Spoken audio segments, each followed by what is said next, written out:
The night was pitch black and storming hard, rain lashing down on a lonely village tucked deep in the mountains. This was the stronghold of the notorious Black Death sect. Through the sheets of rain, a lone figure emerged, draped in black with a wide-brimmed hat hiding his face, moving steadily toward the sect's entrance. A jagged bolt of lightning split the sky, throwing his solitary silhouette into sharp relief against the menacing gate. Inside, the courtyard was swarming with armed warriors, all poised and ready to defend their territory. The sight of the lone intruder made the guards clench their teeth, anticipation sparking in their eyes. Recognition spread like wildfire.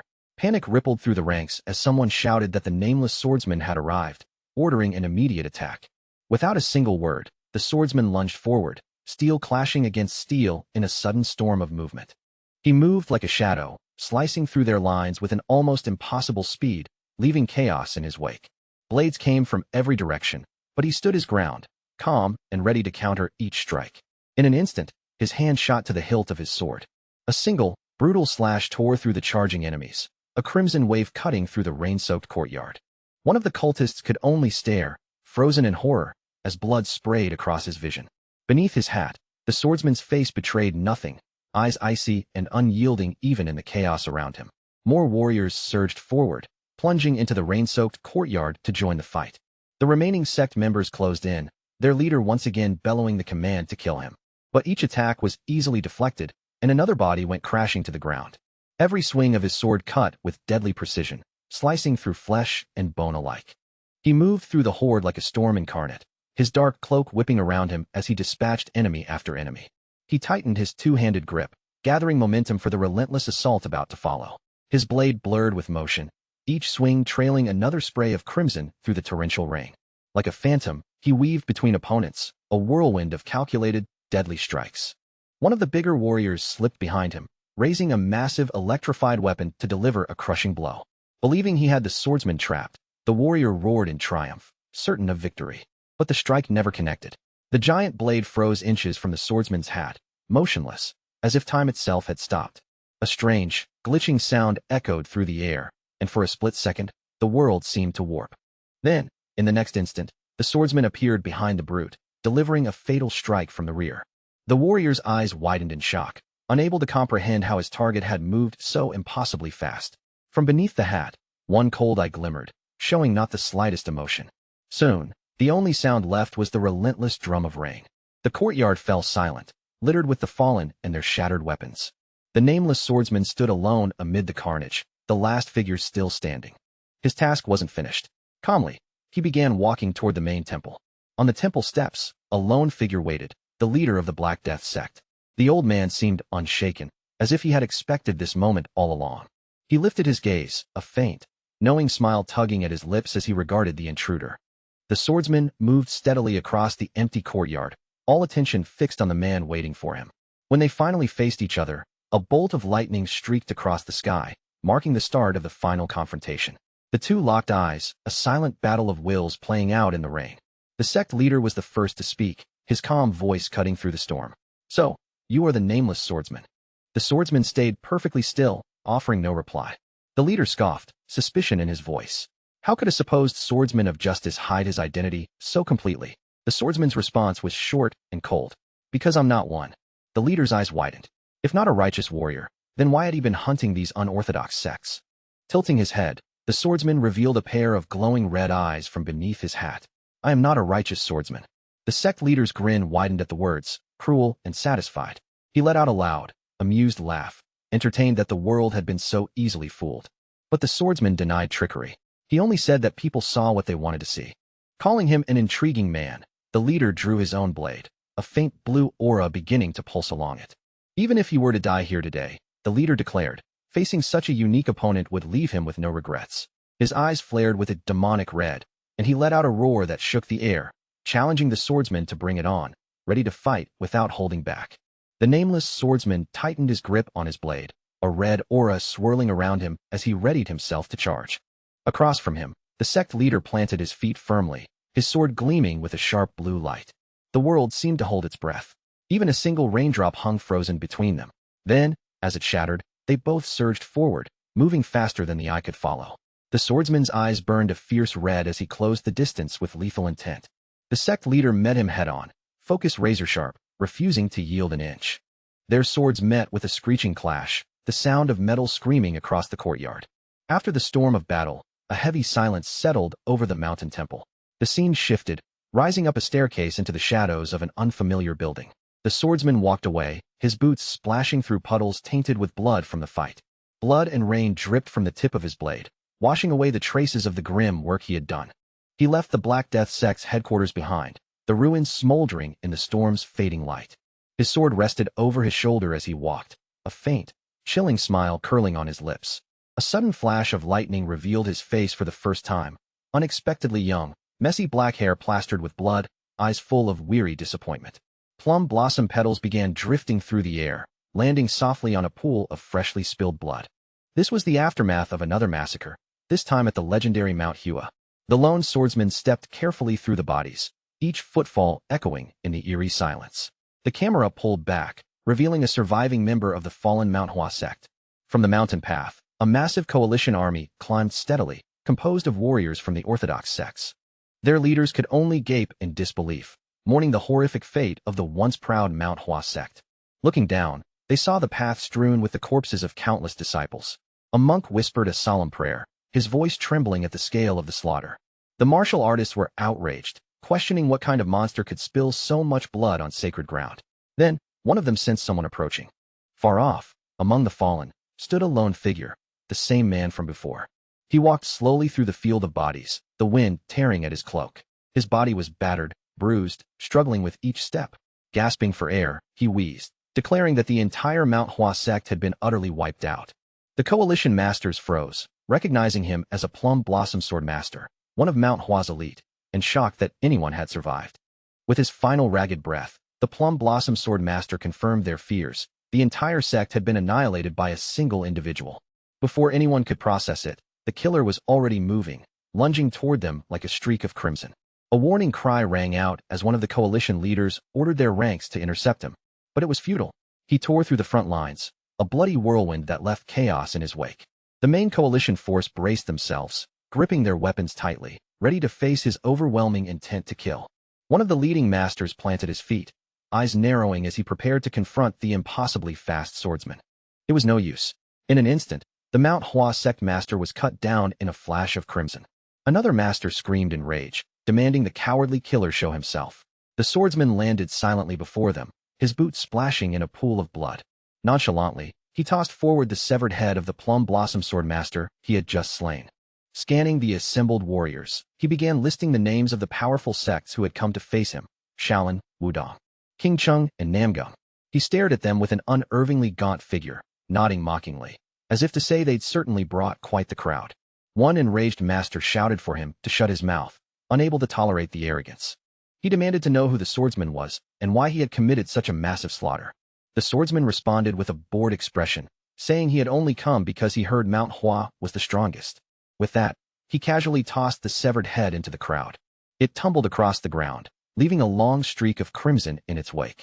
He finished with a disappointed glance, muttering that the rumors of their strength were clearly exaggerated. The grandmasters were left reeling, horror etched across their faces as they realized the head belonged to the Mount Hua sect leader. A blood-soaked blade swept through the air, cutting a path of devastation through the battlefield. The lone swordsman stood amid the carnage, his blade dripping with blood. He looked over the surviving army and let out a scoff, unimpressed, wondering if anyone would put up a fight at all. One martial artist let out a strangled roar, eyes rolling with pure fury at the audacity of this unknown warrior. The fallen fighter's allies screamed in rage, vowing to take down the swordsman and avenge their brothers from Mount Hua. Dongbong Su was surrounded by a whirlwind of martial artists attacking from every angle, yet he stood perfectly calm, a mocking grin creeping across his lips as he watched them. This is way too much fun, he thought, eyes gleaming with a dark excitement, savoring every second of the life-or-death chaos around him. Suddenly, the world around him flickered, glitching like a broken video game. The fierce warrior on screen was revealed to be just him, Dongbong Su, sitting in the real world, VR headset on, a twisted grin plastered across his face.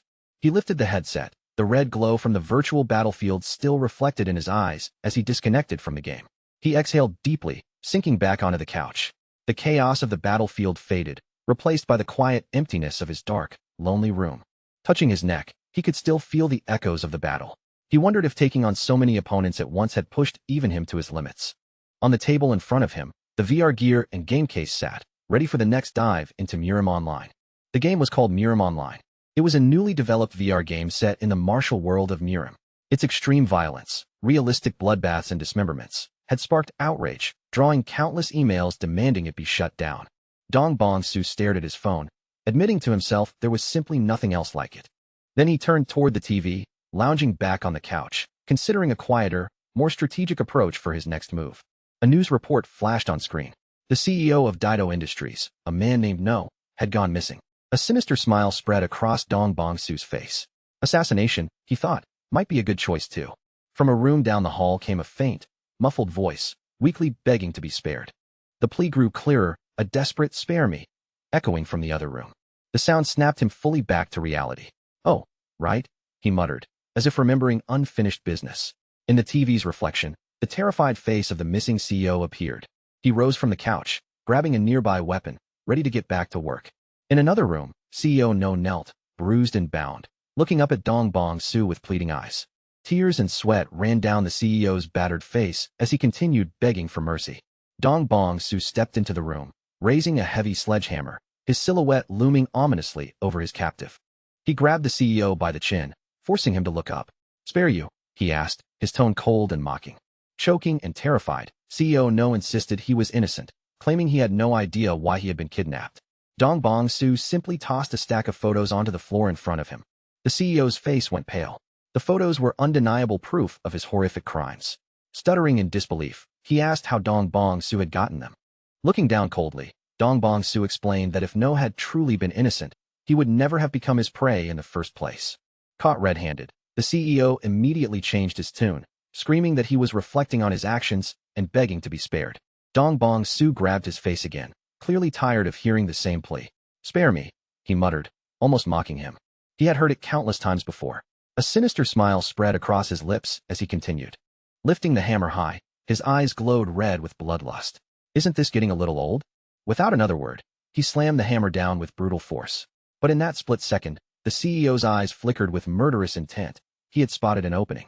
Letting out a furious roar, the CEO sprang up and threw a straight punch at Dong Bong-soo. The blow knocked Dong Bong-soo back, but he quickly regained his stance. Fueled by the fear of death, the CEO strained his massive, meaty arms, fighting desperately against his bindings. The restraints ripped apart, freeing his bulky arms completely. As soon as he was free, he gritted his teeth, roared in fury, and hurled a barrage of curses at Dong Bong-soo. His face twisted with rage as he pointed at Dong Bong-soo, vowing he was dead meat. For a moment, Dong Bong-soo blinked in surprise, caught off guard. Then he slowly looked up, a chilling smile spreading across his face. In his warped vision, the grotesque, obese So flew through the air with a hammer in hand, roaring that he would take Dong Bong-soo's life. The CEO brought the hammer down in a furious, lightning-fast strike. But Dong Bong-soo wasn't in the real world anymore. In his mind, he was back in the game. His eye glowed a menacing red as he readied his counterattack.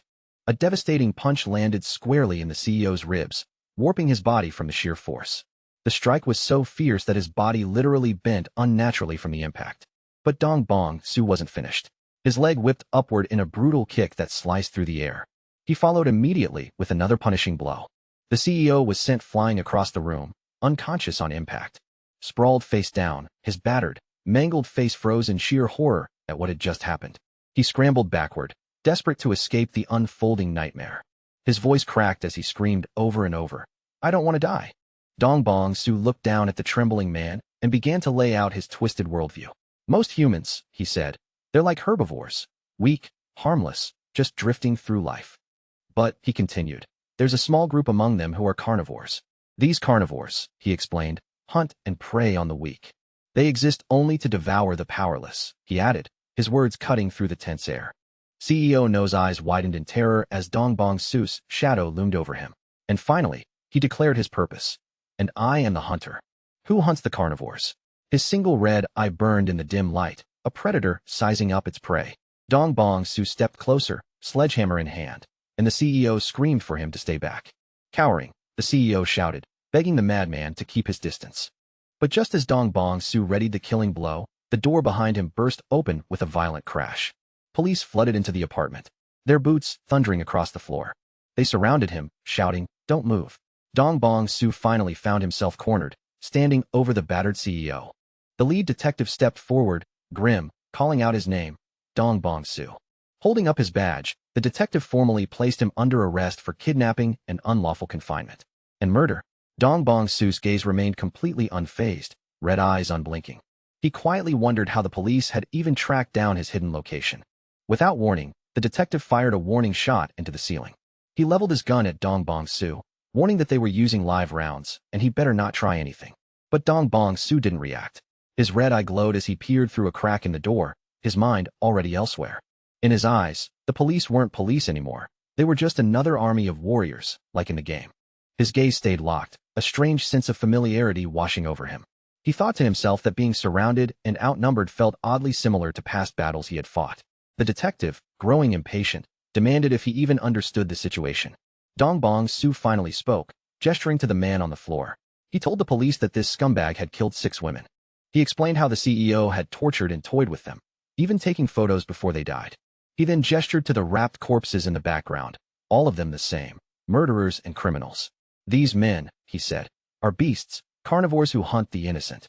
I'm just the hunter who catches those beasts," he added, voice flat and emotionless. He pointed at the trembling CEO, telling the detective the real monster wasn't him, but the man on the floor. The detective remained unmoved. He calmly lit a cigarette, his gun never faltering. He dismissed Dong Bong Su's twisted logic, insisting all he saw was a psychopathic killer who kidnapped and murdered people. Dong Bong Su's face stayed stoic, but a subtle shift in his eyes revealed he understood. He let out a sigh, realizing it was useless. He couldn't reason with the herbivores of this world. Finished talking, he tightened his grip on the hammer, ready to act. The detective screamed, "Freeze," as he saw Dong Bong Su tense, finger tightening on the trigger. But Dong Bong Su was already moving, lunging forward in a terrifying blur. A gunshot tore through the air, but the hammer smashed into the CEO's skull a split second before the bullet could hit, splattering blood everywhere. As life slipped from him, the CEO's last thought was clear: if there's a next time for me, I hope there are plenty of beasts I can kill without worry. Yeah, a place like Murim. His body hit the floor, and the world around him began to fracture. Reality itself split, glitching and distorting like a broken game. For a moment, Dong Bong Su looked shocked as he was pulled into the strange digital rift. Then his expression went cold. His red eye glowed as he accepted his fate, being drawn into a new world. In a brilliant flash of light, he vanished from the real world, his wish finally granted. A scream tore through the silence as Dong Bong Su jolted awake. His eyes snapped open, wide in disbelief. The last thing he remembered was a gunshot, but somehow, he was still alive. A gruff voice cut through his confusion. Mackle looked down, stunned that the boy he'd left for dead was still breathing. But the fear in the boy's eyes was gone, replaced by a cold, sharp glare. A flash of red in his eyes told Mackle something had changed. Mackle recoiled slightly, unsettled by the sudden shift in the boy's demeanor. Annoyed, he lunged forward, grabbing the boy by the collar. He shoved his face close, shouting about how much trouble it took to fetch him from the marketplace, making sure the boy knew his place. He threatened to kill him for real this time, but Dong Bong Su just stared back, unnervingly calm. Frustrated by the lack of fear, Mackle shoved him aside and stormed off, declaring he was done for the day. From the shadows, Dong Bong Su watched him leave, his red eye glowing with cold, calculating light. As Mackle disappeared from view, Dong Bong Su stayed on the ground, clutching a stone tightly, his mind racing to make sense of this bizarre new reality. Once he was alone, the tension finally lifted from the room. Suddenly, a strange energy surged through his body. He gritted his teeth, letting out a painful scream as the power coursed through him. But it was too much. His frail body couldn't handle it, and he collapsed, coughing violently. As he slowly recovered, his eyes widened as he looked down at his hands. Something was very wrong. He frantically checked his chest, arms, and face. The realization began to dawn on him. Surrounded by a dark aura, he looked down at the skinny limbs and bony torso. In a chilling moment of clarity, he realized this wasn't his body. His hands traced the unfamiliar scars covering his new form. He had no memory of how he got them. Desperate for answers, he crawled toward a nearby window, searching for his reflection. His eyes trembled. The face staring back from the dark glass wasn't his. It was a stranger's. As he looked at the strange yet familiar surroundings, a chilling realization washed over him. He knew this place. Peering out from the dilapidated stable at the moonlit village, the name finally clicked in his mind. He had been reborn into the world of Murim, the brutal VR game he had loved more than life itself. The weight of the revelation was immense. He slumped against the doorway, trying to process the impossible. He clutched his head, his frail body trembling. Was this a dream? A hallucination? Finally, he collapsed to the floor, completely overwhelmed.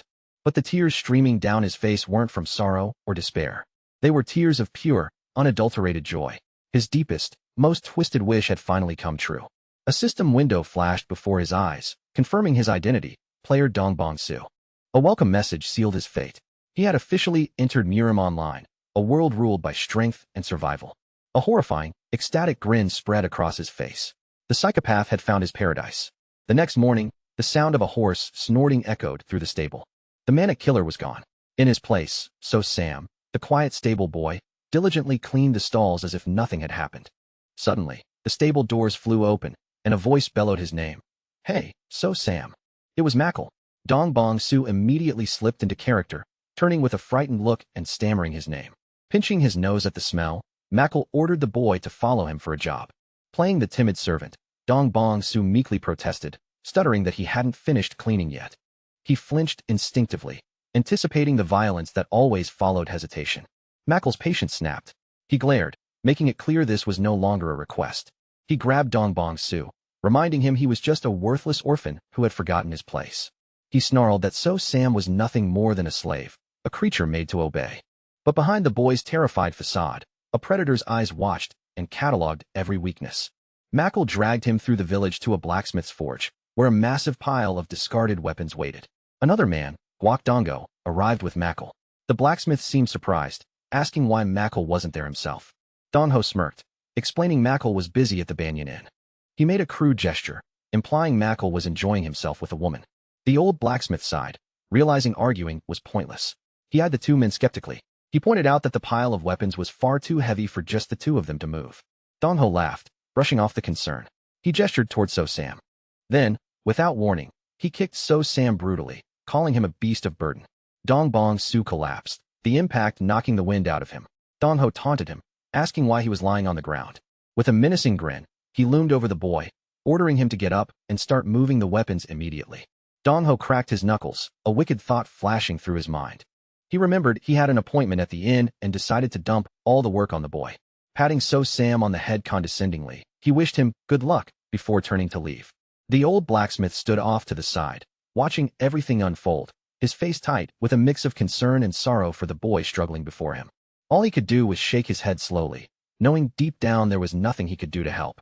Left completely alone, Dongbong-soo struggled to hoist a massive sack brimming with swords and spears. The sheer weight threatened to crush his frail frame.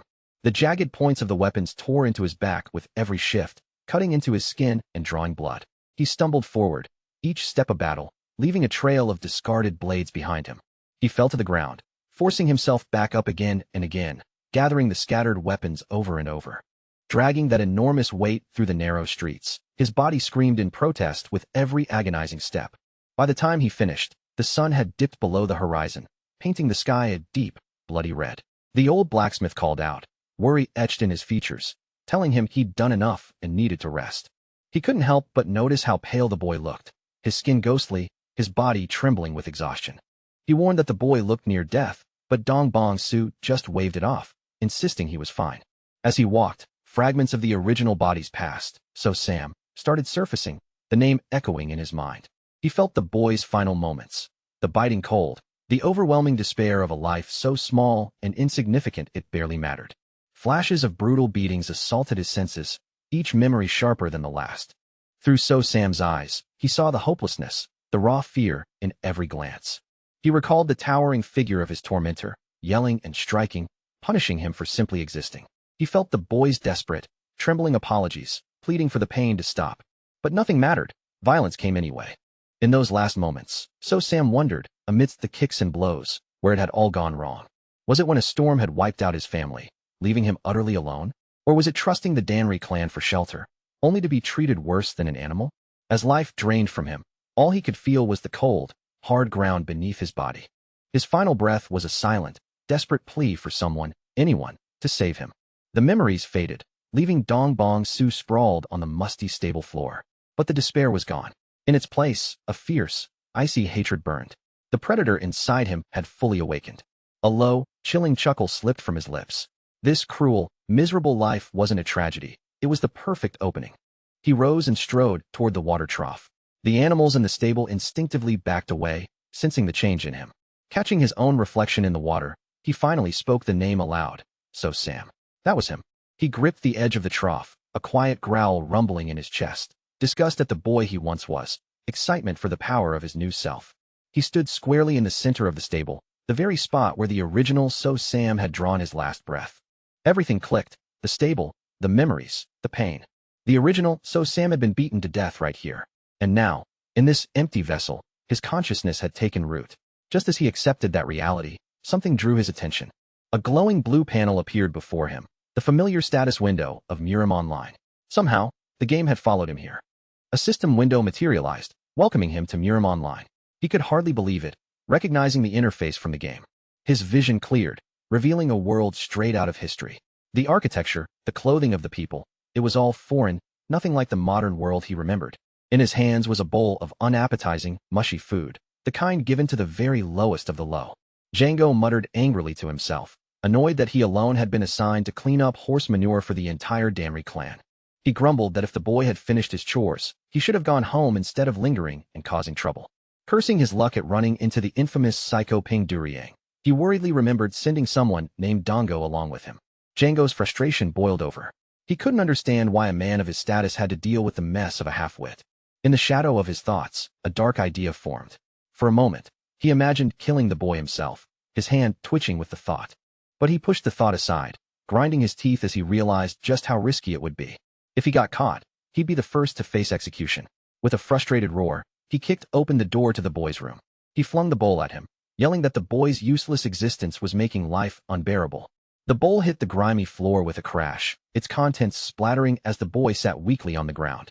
Through the tangled hair and filth, his eyes were open, quietly taking in every detail.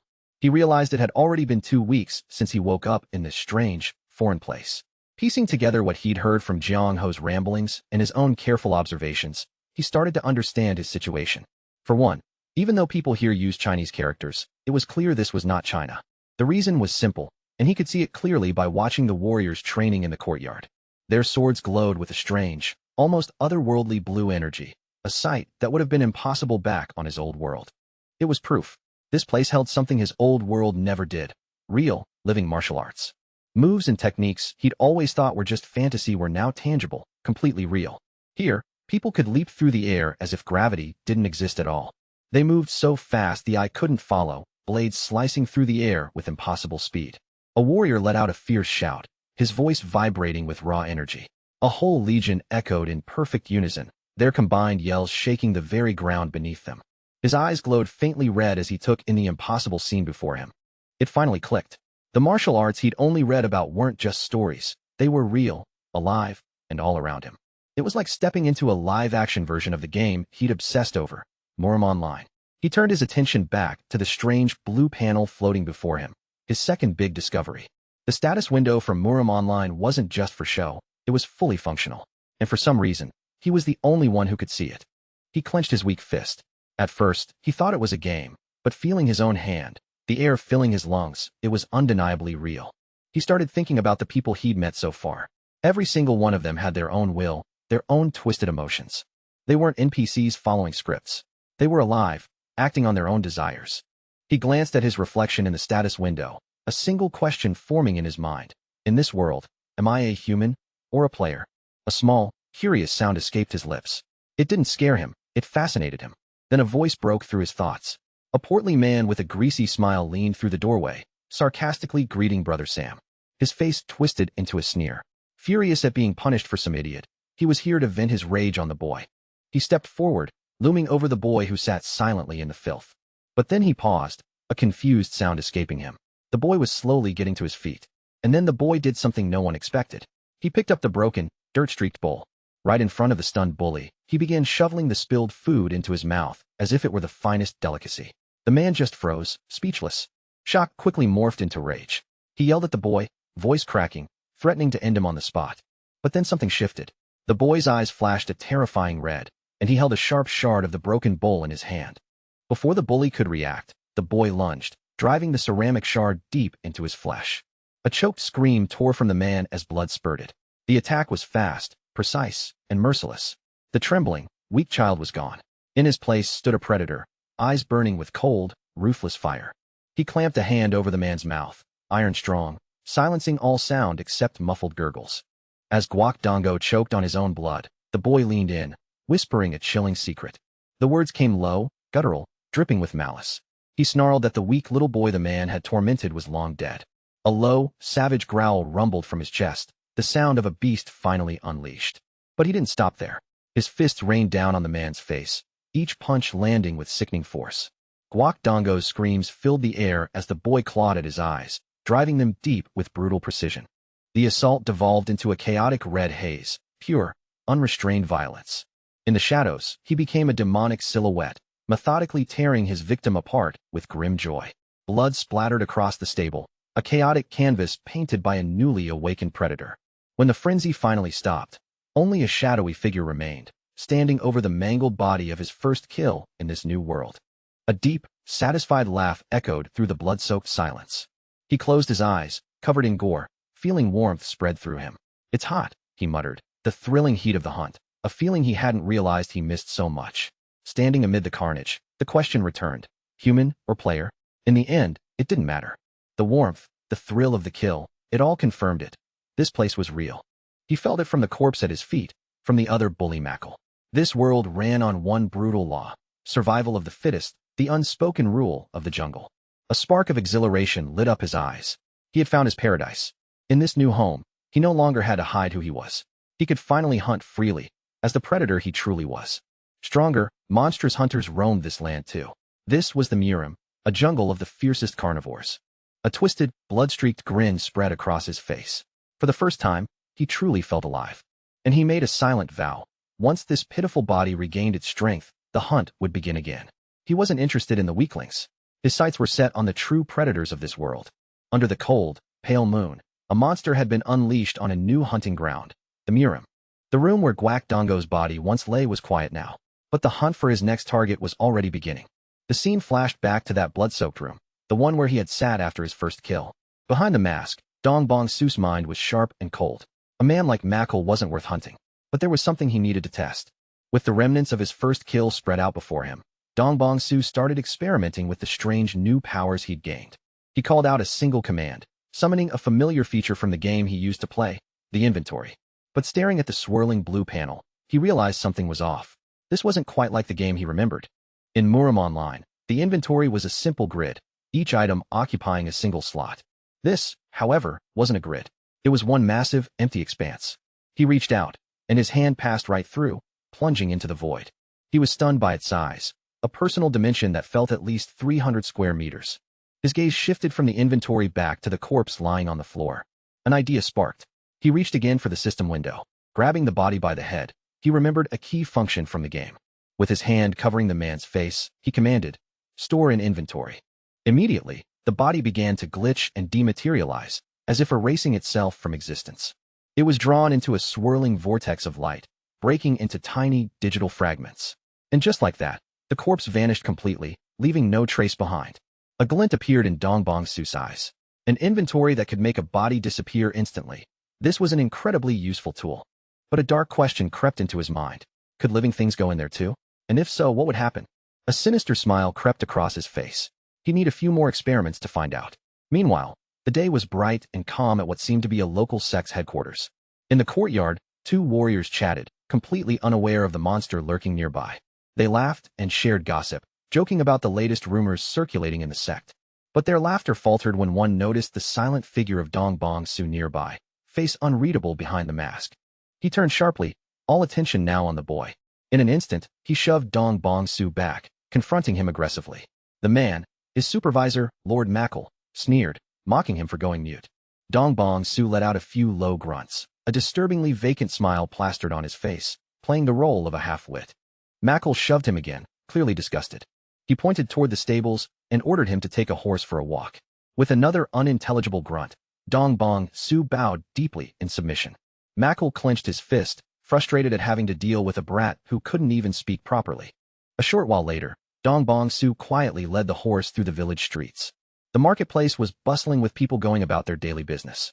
Merchants traded goods, neighbors chatted. Everyone seemed to mind their own affairs. But through his blank, lifeless eyes, Dong Bong Su saw everything.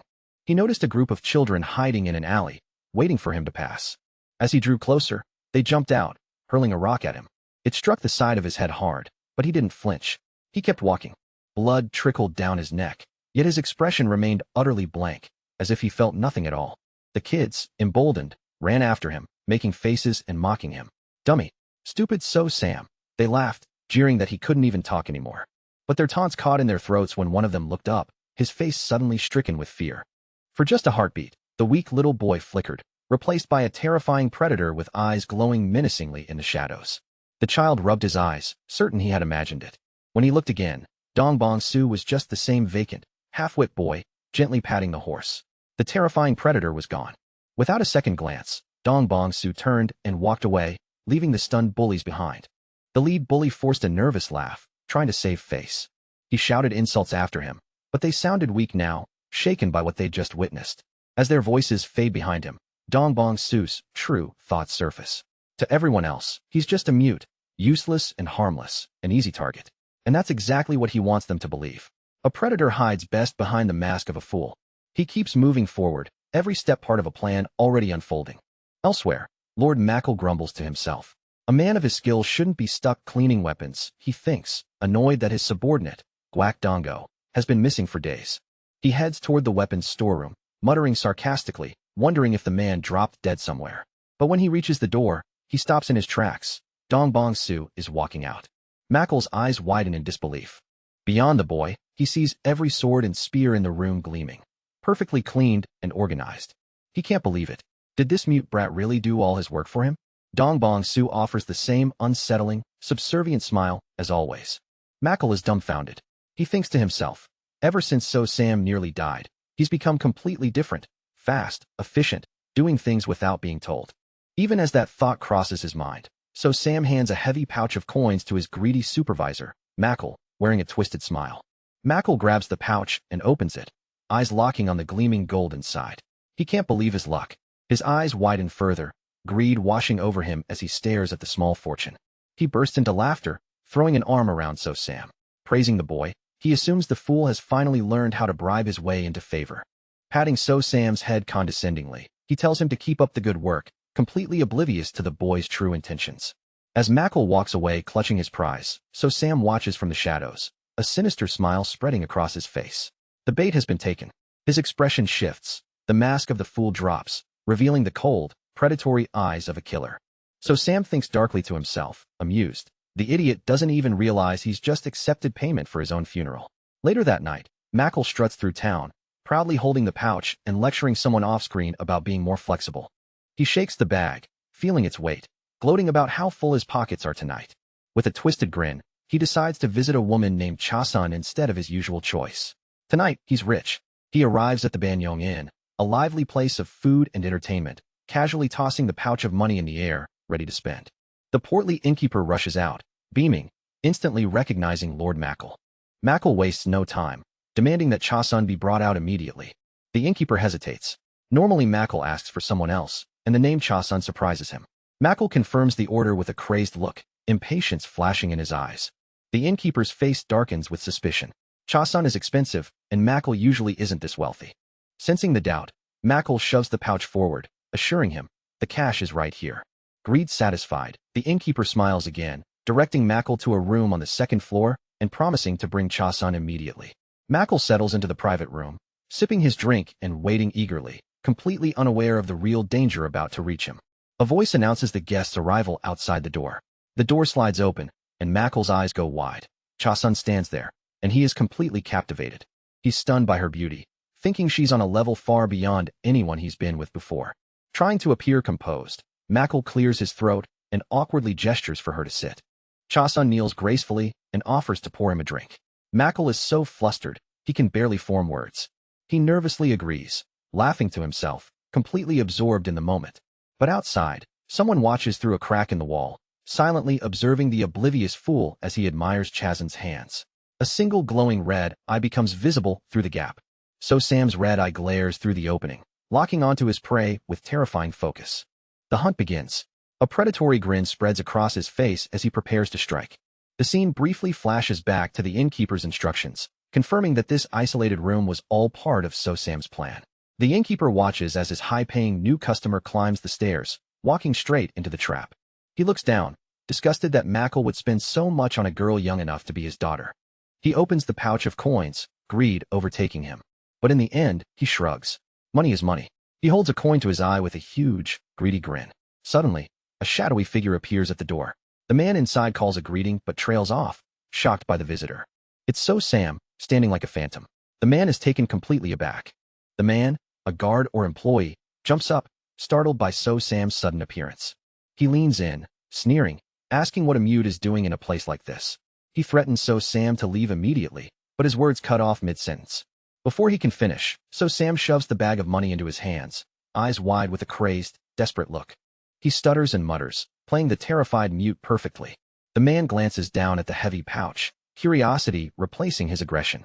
He lifted the container and peeked inside, instantly seeing it packed full of coins. His eyes went wide, a mix of shock and greed washing over him, just like Mackle had when faced with a bribe. The trap had worked perfectly. His whole attitude shifted in an instant. A sly grin spread across his face as he told So Sam to wait in a nearby room. Another girl would be brought immediately. The way to Mackle was finally clear. And just like that, with the guards conveniently paid off, So Sam made his way up the stairs of the Banyan Inn, completely unchallenged. Inside the room, So Sam readied his weapon, nothing more than a simple strip of cloth. He crept up behind Mackle, who was too busy flexing and admiring his own reflection to notice anyone approaching. Completely oblivious, Mackle stood defenseless. In one smooth motion, So Sam wrapped the cloth tightly around Mackle's neck. The strike was silent and lightning fast. Mackle's confident smirk vanished instantly, replaced by shock and pain. He choked, his eyes bulging as the cloth constricted, cutting off his air. Gasping, his hands clawed at the fabric, trying desperately to pull it away. So Sam pulled harder, the cloth digging into Mackle's throat with merciless precision. With his last fleeting moments of awareness, Mackle finally turned his head, catching sight of his attacker's face. Disbelief flashed across his features. Summoning all his remaining strength, he headbutted So Sam hard, blood spraying from his mouth and forcing him to stagger back. Desperation fueling him, Mackle shoved forward with everything left in him, sending both crashing backward. They hit the floor with a heavy, sickening thud, the sound echoing in the room. But So Sam's face remained unreadable. His red eye glowed, radiating nothing but cold, chilling satisfaction. He kept pulling the cloth with ruthless precision, making sure Mackle wouldn't survive. The first hunt in this new world was proceeding exactly as he'd planned. A man's eyes flew open, terror spilling into every corner of his gaze. His arms and legs jerked violently, thrashing helplessly as control of his body slipped away. The strip of cloth tightened relentlessly, suffocating him as he writhed in agony.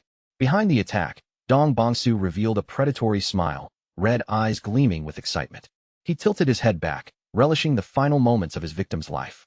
The man's eyes turned bloodshot, a silent scream frozen in their depths. From the shadows, a pair of crimson eyes stared back, a monster wearing human skin. It was over.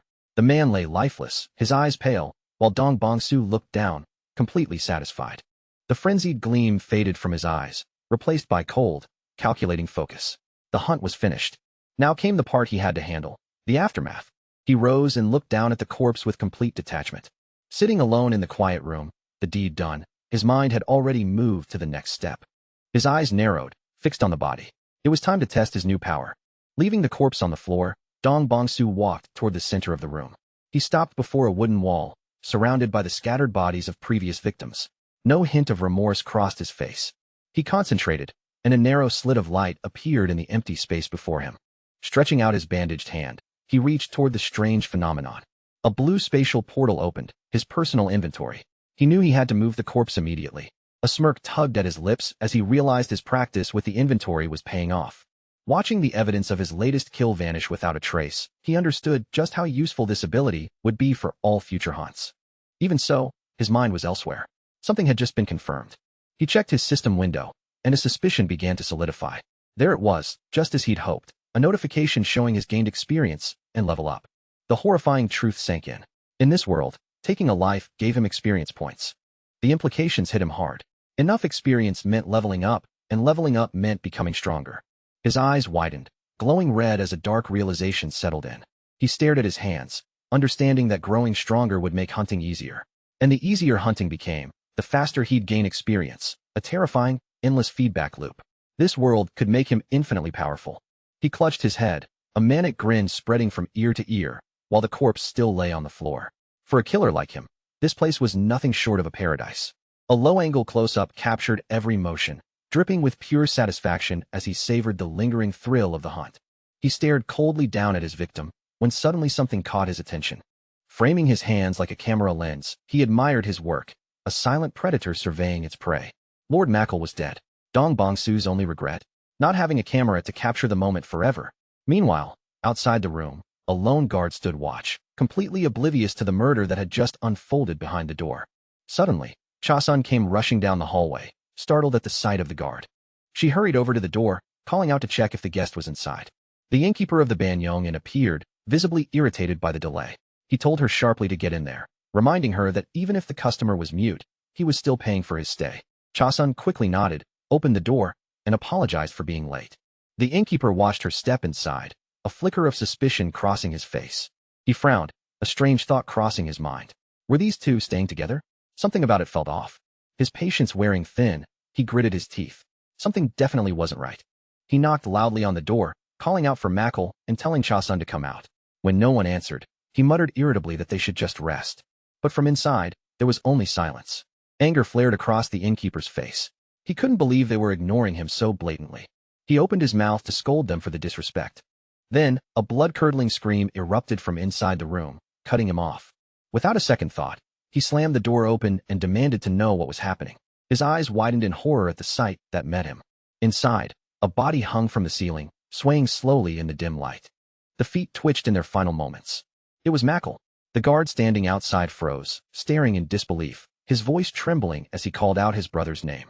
Our story begins in Anhui, a land of wide plains where the Huag and Yangtze rivers flow freely. Its fertile lands and intersecting rivers have made it a hub of commerce since ancient times. And wherever money gathers, trouble inevitably follows. Bandits from unorthodox factions started running rampant across the region. In response, several clans and sects dedicated to upholding the Murim code rose in Anhui to fight back. Among them, two stood out: the Namgung clan, one of the 5 great clans, and the Danri clan. Though not as mighty as Namgung, the Danri clan had its own specialized fighters and an intelligence unit called the Black Crow Squad, making them well known throughout the region. The Black Crow Squad's network was so efficient that even the beggar sect had to admit they were the top in Anhui. Lately, however, this elite squad found themselves tangled in a strange and troubling case. Inside the Danri clan headquarters, a subordinate presented a scroll with the latest findings to his superior. The man receiving it was Gi Daihyo, the sharp-minded leader of the Black Crow Squad. His face darkened as he absorbed the disturbing details. He thought back. Suicides happen, but this sudden spike was abnormal. Something was off. What troubled him most was the perfection of each case. Every piece of evidence screamed suicide. He narrowed his eyes, wondering if that could truly be possible. His instincts whispered that something was being missed. He asked who the first victim had been. His subordinate replied, an armory artisan from their clan named Mackle. This confirmed his suspicion. The Danri clan was directly involved in the incident. Losing patience, Gi Daihyo grabbed the subordinate, demanding to know where Mackle had died. Quickly, the subordinate answered, the Phoenix Tavern. Without hesitation, Gi Daihyo announced they were leaving immediately. The subordinate was shocked, saying the leader didn't need to see it personally. But Gi Daihyo was firm. He had to see the scene with his own eyes. He and his men arrived at the Phoenix Tavern, the site of Mackle's death. Standing before a closed door, he turned to the innkeeper to confirm it was the right room. The innkeeper of Banyong bowed, confirming this was where he and his staff had found Mackle's body. Gi Daihyo's mind raced. If these suicides were actually murders, his suspicions were correct. Then how had the killer entered this supposedly sealed room to kill Mackle? He stepped inside to find out. He carefully inspected every corner, his footsteps echoing on the wooden floor. After checking thoroughly, he confirmed his initial hunch. There was no obvious way anyone could have entered unseen. His eyes then landed on the wooden wall separating this room from the next. The answer had to be there. He examined the vertical logs making up the partition, his sharp gaze taking in every detail. He realized that if the logs were removed, access from the adjacent room would be easy. But there was a problem. The logs were covered in undisturbed dust. They hadn't been moved in a long time. He turned to the innkeeper, his gaze sharp. Is there any way to remove these logs without taking the entire roof apart? The innkeeper immediately shook his head, dismissing the idea. The logs were locked into deep grooves in both the ceiling and floor beams. He explained that it was physically impossible to pull them out without dismantling the entire structure. The room was practically a fortress. With no other options left, G.I. Daihyo had to entertain the possibility. Maybe it really was a suicide after all. But his instincts refused to let him accept that so easily. He asked one last, crucial question. Was anyone staying in the room next door at the time of death? The innkeeper confirmed there had been another guest, someone who likely arrived around the same time as Machel. G.I. Daihyo's eyes sharpened as he demanded the person's name. The answer came back. So Sam of the Damri clan. A new lead. The man in the next room. So Sam. Meanwhile, So Sam, Dong Bong-soo, was calmly leading a horse through town, his thoughts still on the outcome of his last hunt. As he walked, Dong Bong-soo checked his status window. The experience points from his recent kill were far higher than any before. He quickly realized something important. The man he had killed must have been a martial artist. His fist clenched as he understood the basic rule of this world. The stronger the opponent, the more experience you earn. Yet he remained practical. In his current, fragile state, taking on a true martial artist would be suicide. He was weaker than even the lowest-ranking Damri warrior. That meant he needed a very specific type of target, a bridge between weak commoners and powerful martial artists. Just then, a rough voice cut through his thoughts, mocking him. A group of thugs blocked his path, surrounding him, taunting him for not showing respect. One of them leaned in, trying to provoke a reaction. Their leader laughed, sarcastically defending him, claiming little So Sam would never ignore them. Dong Bong-soo's eyes narrowed. He recognized them for what they were, just ordinary street thugs. He scoffed inwardly. The real So Sam had been a part of the Damri clan. Pathetic that he allowed scum like this to push him around. The thug leader sneered, openly wondering how So Sam could have lived such a pitiful life. Finally losing patience with the mute silence, he lashed out, grabbing Dong Bong-soo by the head and yanking him violently backward. His eyes flashed dangerously as he decided it was time for a private lesson. They dragged him and his horse into a dark, secluded alleyway. Even as he was being pulled, Dong Bong-soo's mind raced. Could he eliminate all of them and make it look like another suicide? He considered using his inventory to dispose of the bodies, but a scene here would be too risky. For now, it was better to maintain the weakling facade. Besides, the experience points from killing them would be insignificant. He decided to endure the beating and deal with them later. The thug sneered, noting that So Sam had put on some weight and readied another heavy strike. But before the fist could land, a cold voice cut through the air. Enough. A shadowy figure slowly stepped into the light. The thugs froze, shocked by the command. From the darkness, their leader Django appeared, casually questioning why So Sam hadn't been brought over more politely. One of the thugs stammered Django's name, startled by his sudden appearance. Now they knew the man in charge, Django. Django ignored So Sam entirely, turning instead to admire the magnificent horse, stroking it with a greedy smile. He explained his plan. His leader loved fine horses, and this one was going to be a gift. Then, with a mocking grin, he turned back to So Sam, as if asking his opinion mattered. A thug grinned maliciously, their deadly intent now clear. So Sam's eyes narrowed. They were going to kill him and take his horse. No question about it. But in that moment, Django made a fatal mistake. He picked the wrong target. Oblivious to the danger, Django shoved his face right up to So Sam's.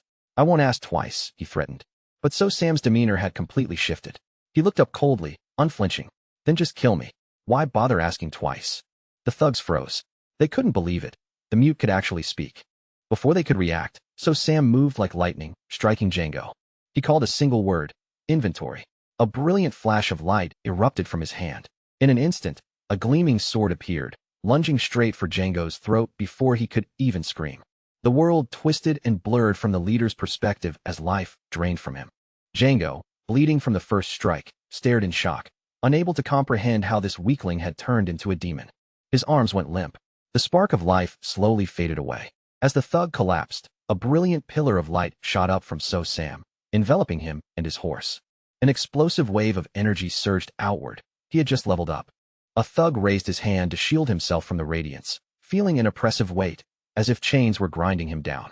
As the light faded, the thugs' faces were revealed, already drenched in cold sweat.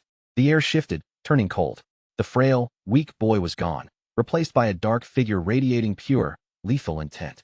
One of the thugs froze, stammering in terror, calling him a demon. The other thugs, watching in disbelief, roared in rage, shouting for everyone to swarm and take down the monster before them. They charged, but their attack met raw, brutal force. One of them screamed, a final, agonizing wail. Seeing this, another thug stepped back, his courage shattered, preparing to flee. He stumbled blindly down the alley, collapsing heavily onto the ground. Scrambling backward, he lifted his gaze and saw the terrifying figure slowly advancing toward him. Frozen, his face twisted in pure horror as he begged desperately for his life. But his plea was cut short by a swift kick that sent him flying through the air. He slammed into a wall, crumpling to the ground in a heap. Lying there, his vision blurred, defeated and broken. He reached out instinctively, unable to accept that this was the end. As life flashed before his eyes, he remembered Dong Bong-soo as nothing more than a weakling.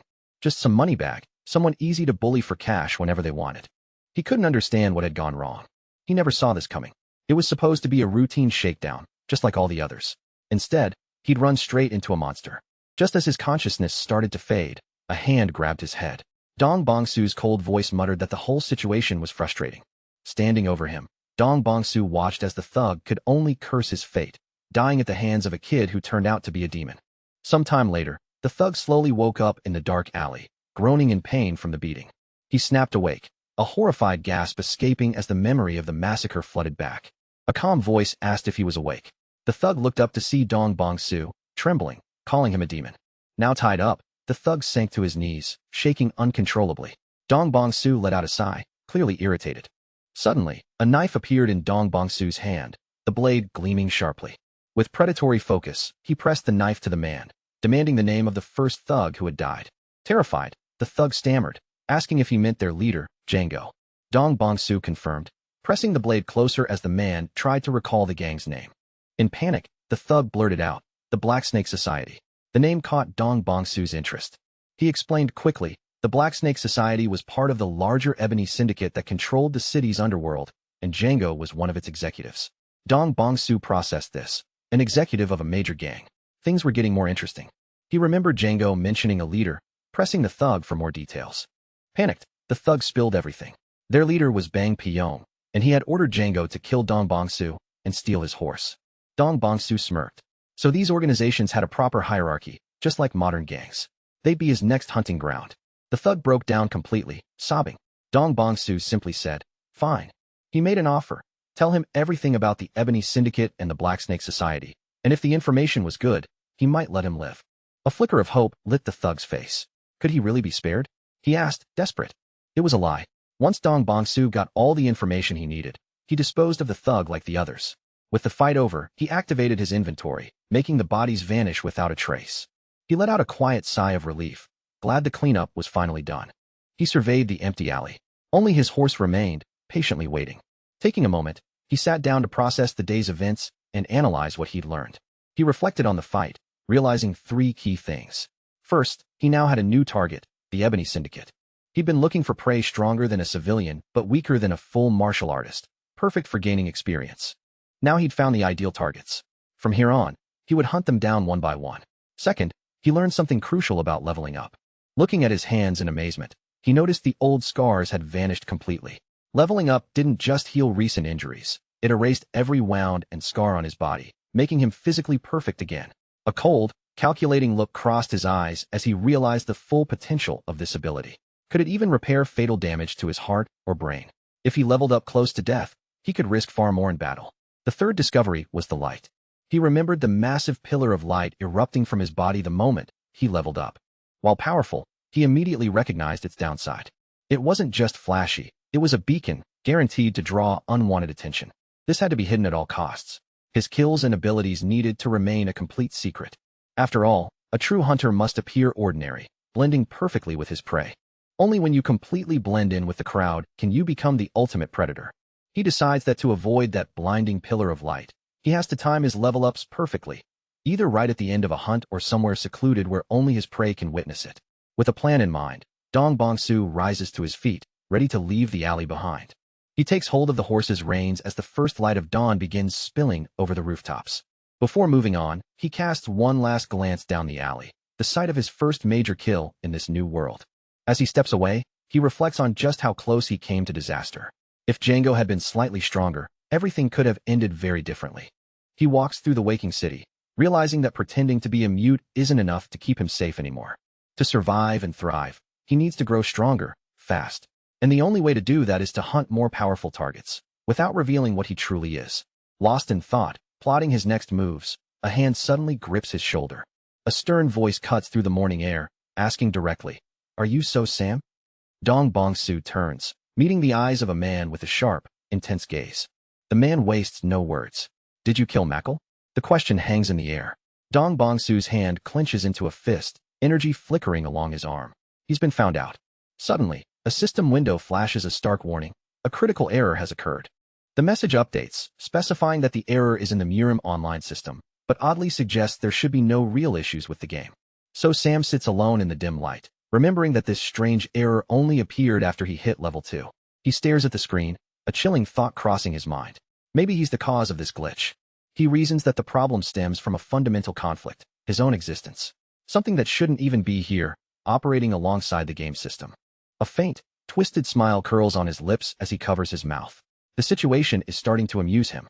After all, wasn't his very presence in this world the biggest critical error of them all? Deciding it's too late to worry, he dismisses the error message with a tap of his finger. He pulls up his status window, revealing all the familiar stats: strength, health, agility, and martial arts power. But as he scans, his eyes widen slightly. Something has changed.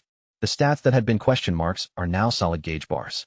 He wonders if this is another side effect of the critical error, or the system adjusting to a reality it can't fully quantify like a game. Curious, he taps the interface to check his skills next. A new window appears, listing passive skills he's seemingly acquired. He reads the first few: slash, stab, all basic attacks. The list continues with block and throw, standard defensive and offensive maneuvers. He recognizes them immediately. These are the common passive skills every new character gets in Murim Online. But his gaze drifts to the bottom of the list. One skill doesn't belong. His eye glows faintly blue. The name reads Spirit Eye, a technique he's never seen before. Even stranger, there's no description. He wonders what it could do. There's no time to linger. A notification flashes urgently. Spirit Eye's activation conditions are met, and it's casting automatically. The system finally explains. An enemy with a level difference of 10 or more has entered a 20-meter radius. A countdown begins, putting So Sam on high alert. 19, 18, 17. The numbers tick down, echoing the sound of approaching footsteps. His eyes dart to the glowing screen, mind racing. This is the true function of his new skill. He pieces it together quickly. It's an early warning system for powerful threats. The countdown keeps going, relentless. 15, 14. Each tick bringing the unknown danger closer. The heavy tread of boots stops right outside his cell as the counter hits 13. So Sam sits in darkness, eyes locked on the door. The countdown drops to 12. Outside, a fist clenches with intent. This visitor isn't just passing by. As the count hits 11, So Sam slowly rises, turning to face the incoming presence. But instead of panic, his eyes hold a calculating glint. He quickly deduces this is probably not an enemy. Few would be foolish enough to infiltrate the heavily fortified Danri clan headquarters. A real assassin would move quietly. The slow, deliberate footsteps confirm his suspicion. The approaching figure is likely an expert from within the clan. He glances at his status. Only level 2. Considering the number of lives it took to get there, a 10-level gap would be a huge difference in strength. He imagines the mountain of bodies he'd need to reach level 10 by killing ordinary people. Thousands, maybe tens of thousands. 4 high-level martial artists. Their strength directly reflects the lives they've taken to get there. With the countdown almost over, he tries to guess which high-ranking clan member is approaching. 3, 2, 1. The countdown vanishes. With a heavy thud, the door to his cell slides open, flooding the room with light and revealing the silhouette of a man. Captain Gi Daihyo of the Danri clan stepped into the cell, his eyes sharp and calculating as they swept across the dim room. At last, they landed on the only person inside. So Sam didn't hesitate for a second. He shrank back instantly, his face twisting into sheer terror as he looked up at the imposing captain. Gi Daihyo loomed above him, his expression hard and serious. So Sam kept up the act, staring back with wide, fearful eyes. The captain grabbed his shoulder firmly, voice low and edged with danger. "Are you Sasam?" The boy flinched violently at the touch, curling in on himself like he'd just been struck. Without missing a beat, Gi Daihyo cut straight to the point, his tone sharp. "Did you kill Mackle?" Sasam's face froze into pure horror, mouth opening in stunned silence as the question hit him. He stammered out fake confusion, and Gi Daihyo began to channel his internal energy, his hand glowing faintly blue. A bright, almost blinding blue light filled So Sam's vision as the captain probed his body with his energy. This was a classic Murim interrogation technique, forcing energy into the target to sense any martial arts cultivation. The surge of energy raced through the boy's frail frame, probing every meridian, every point, searching for even a trace of training. It ran along his bones and joints, hunting for the telltale signs of an inner core every martial artist develops. Gi Daihao's focus sharpened as he analyzed the feedback, but there was nothing, absolutely nothing. The probe met only emptiness. No resistance, no blockage, no hint of cultivated energy anywhere. It was like pouring water into a bottomless pit. The boy's body was completely hollow. This was the crucial difference. So Sam didn't cultivate internal energy like a Murim warrior. He relied on his game-like system, leaving nothing for traditional detection. The test was done. Gi Daihyo slowly withdrew his hand from the boy's shoulder. So Sam gasped for air, lifting his eyes wide and innocent, as if he had just survived a nightmare. Gi Daihyo let out a thoughtful hum. The results were clear. This fragile, empty child couldn't possibly be a martial artist, much less a killer. Satisfied, he turned to his subordinate. "Let's go," he said, leaving the boy pressed against the wall, trembling. The guard, still puzzled by the sudden end, quickly answered, "Yes, Captain." As their footsteps faded, so Sam stayed perfectly still, holding his terrified pose until he was sure he was alone. Once the room was empty, the act vanished completely. In the pitch-dark cell, only his eyes were visible, glowing a deep, threatening red. The predator had returned. Outside, the guard questioned his captain's quick exit, wondering why there hadn't been a proper interrogation, especially given the captain's earlier suspicion. Gi Daihyo remained calm. "Yes, I was suspicious," he admitted. He explained that was exactly why he channeled his internal energy into the boy, a method guaranteed to reveal any martial arts cultivation. The guard leaned closer, eager to hear the outcome. Gi Daihyo's conclusion was straightforward. The boy was empty, no energy, no skills, nothing. Just an ordinary person, completely untrained in martial arts. He gazed up at the full moon, unease lingering in his mind. If the boy wasn't the killer, did that mean all those deaths really were suicides? And if it truly was some kind of plague, he couldn't shake the dread of wondering how many more innocent lives would be lost before it finally ended. But contrary to his fears that night, the so-called suicide plague disappeared from Banyan entirely. It was replaced by something far bloodier, a new wave of slaughter that began to sweep through the city. One rainy night, the storm hit hard. The city streets glistened with rain, the usual chaos replaced by a haunting silence. Except for one place, it stayed bright and warm, a little island of light in the storm. Inside, people huddled together, sharing food, drinks, and stories, seeking refuge from the rain outside. One man slammed his drink down, spilling it everywhere. He pounded the table, loud enough to draw attention from everyone nearby. Leaning toward his friend, he whispered, barely containing his excitement, asking if he'd heard the latest rumor going around town. His friend rolled his eyes, already knowing. It was the story of the nameless swordsman, the talk of the town these days. The drunk slammed his cup down again, slurring as he insisted his friend acknowledge the respect due. It wasn't just any swordsman. It was the great nameless swordsman. He cheered loudly, celebrating the fact that this mysterious swordsman was taking down the hated thugs of the Ebony Syndicate. His friend panicked, trying to quiet him, worried someone from the syndicate might overhear. But the drunk didn't care.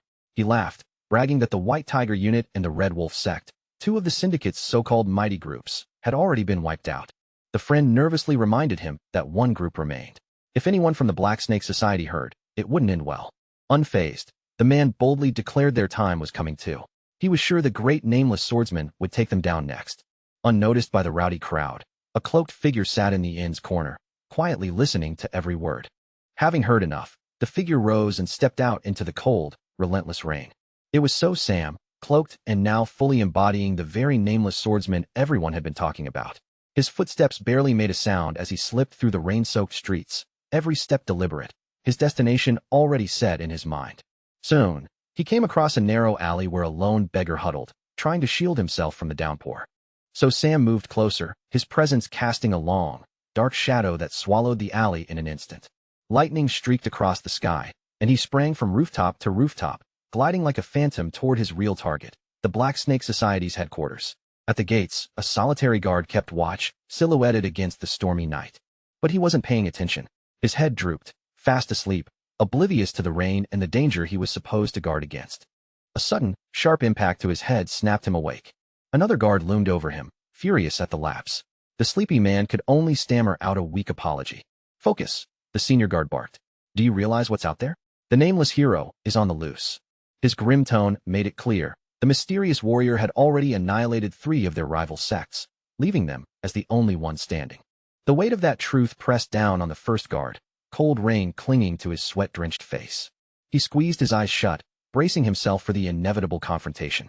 But before he could scold his partner again, something streaked past him, and a spray of blood splattered across his face. Turning, he saw his partner collapse, a fountain of blood erupting from his neck in an instant. Horror hit him like a thunderclap. Right behind him, a shadowy figure emerged, eyes glowing through the darkness. It was the nameless swordsman. Before he could even scream, his own head was crushed in a single, brutal motion.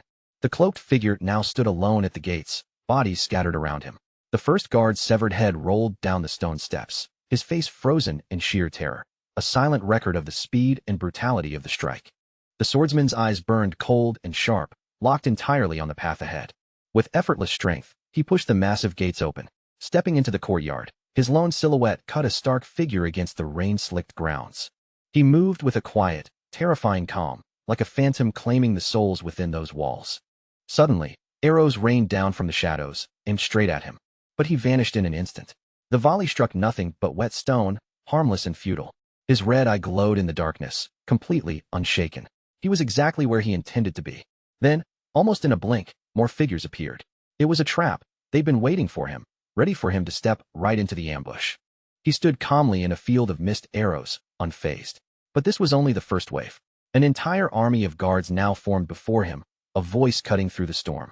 The leader of the Black Snake Society stepped forward, a smug smirk on his face. I knew this nameless rat would show up sooner or later. The swordsman said nothing. The pouring rain and his silent, threatening presence answered for him. To the guards, he was a harbinger of death, standing firm against their entire force. Lightning tore across the sky, as if summoned by fate itself, setting the stage for what was coming. A massive bolt struck, illuminating the courtyard for a fleeting moment. The head honcho roared, taking that as his signal to attack. Kill him, he bellowed. The guards surged forward, a massive tide of bodies and steel barreling toward the lone figure. But the swordsman didn't meet them head-on. He leapt, spinning into the air, transforming into a whirlwind of death. His blade and cloak became a blur of red and black, slicing through the heart of the enemy formation. Bodies were hurled through the air, rain mixing with blood in a gruesome spectacle.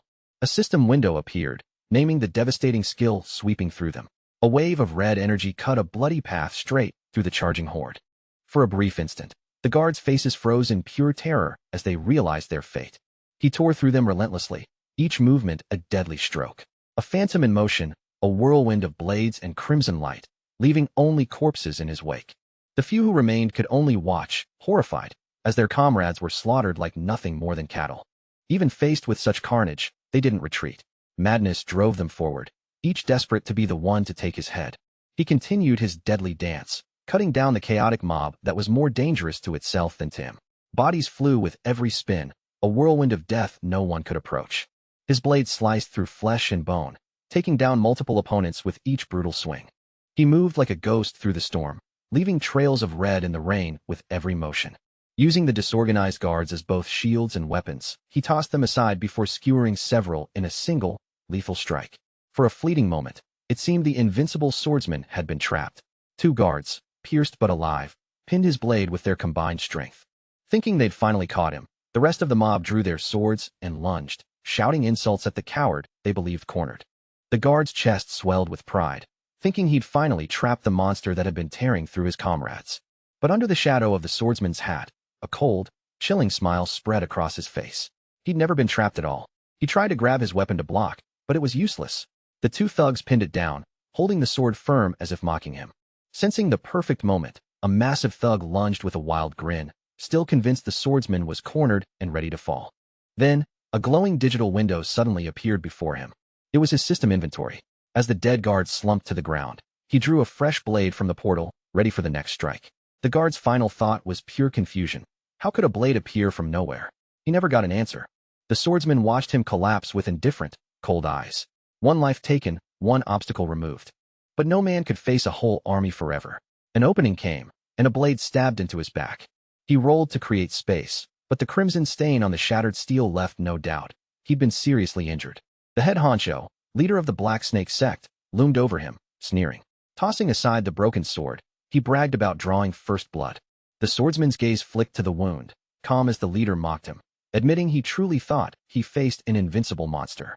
Seeing him bleed boosted the leader's confidence. Just a human, he scoffed. And humans can be killed.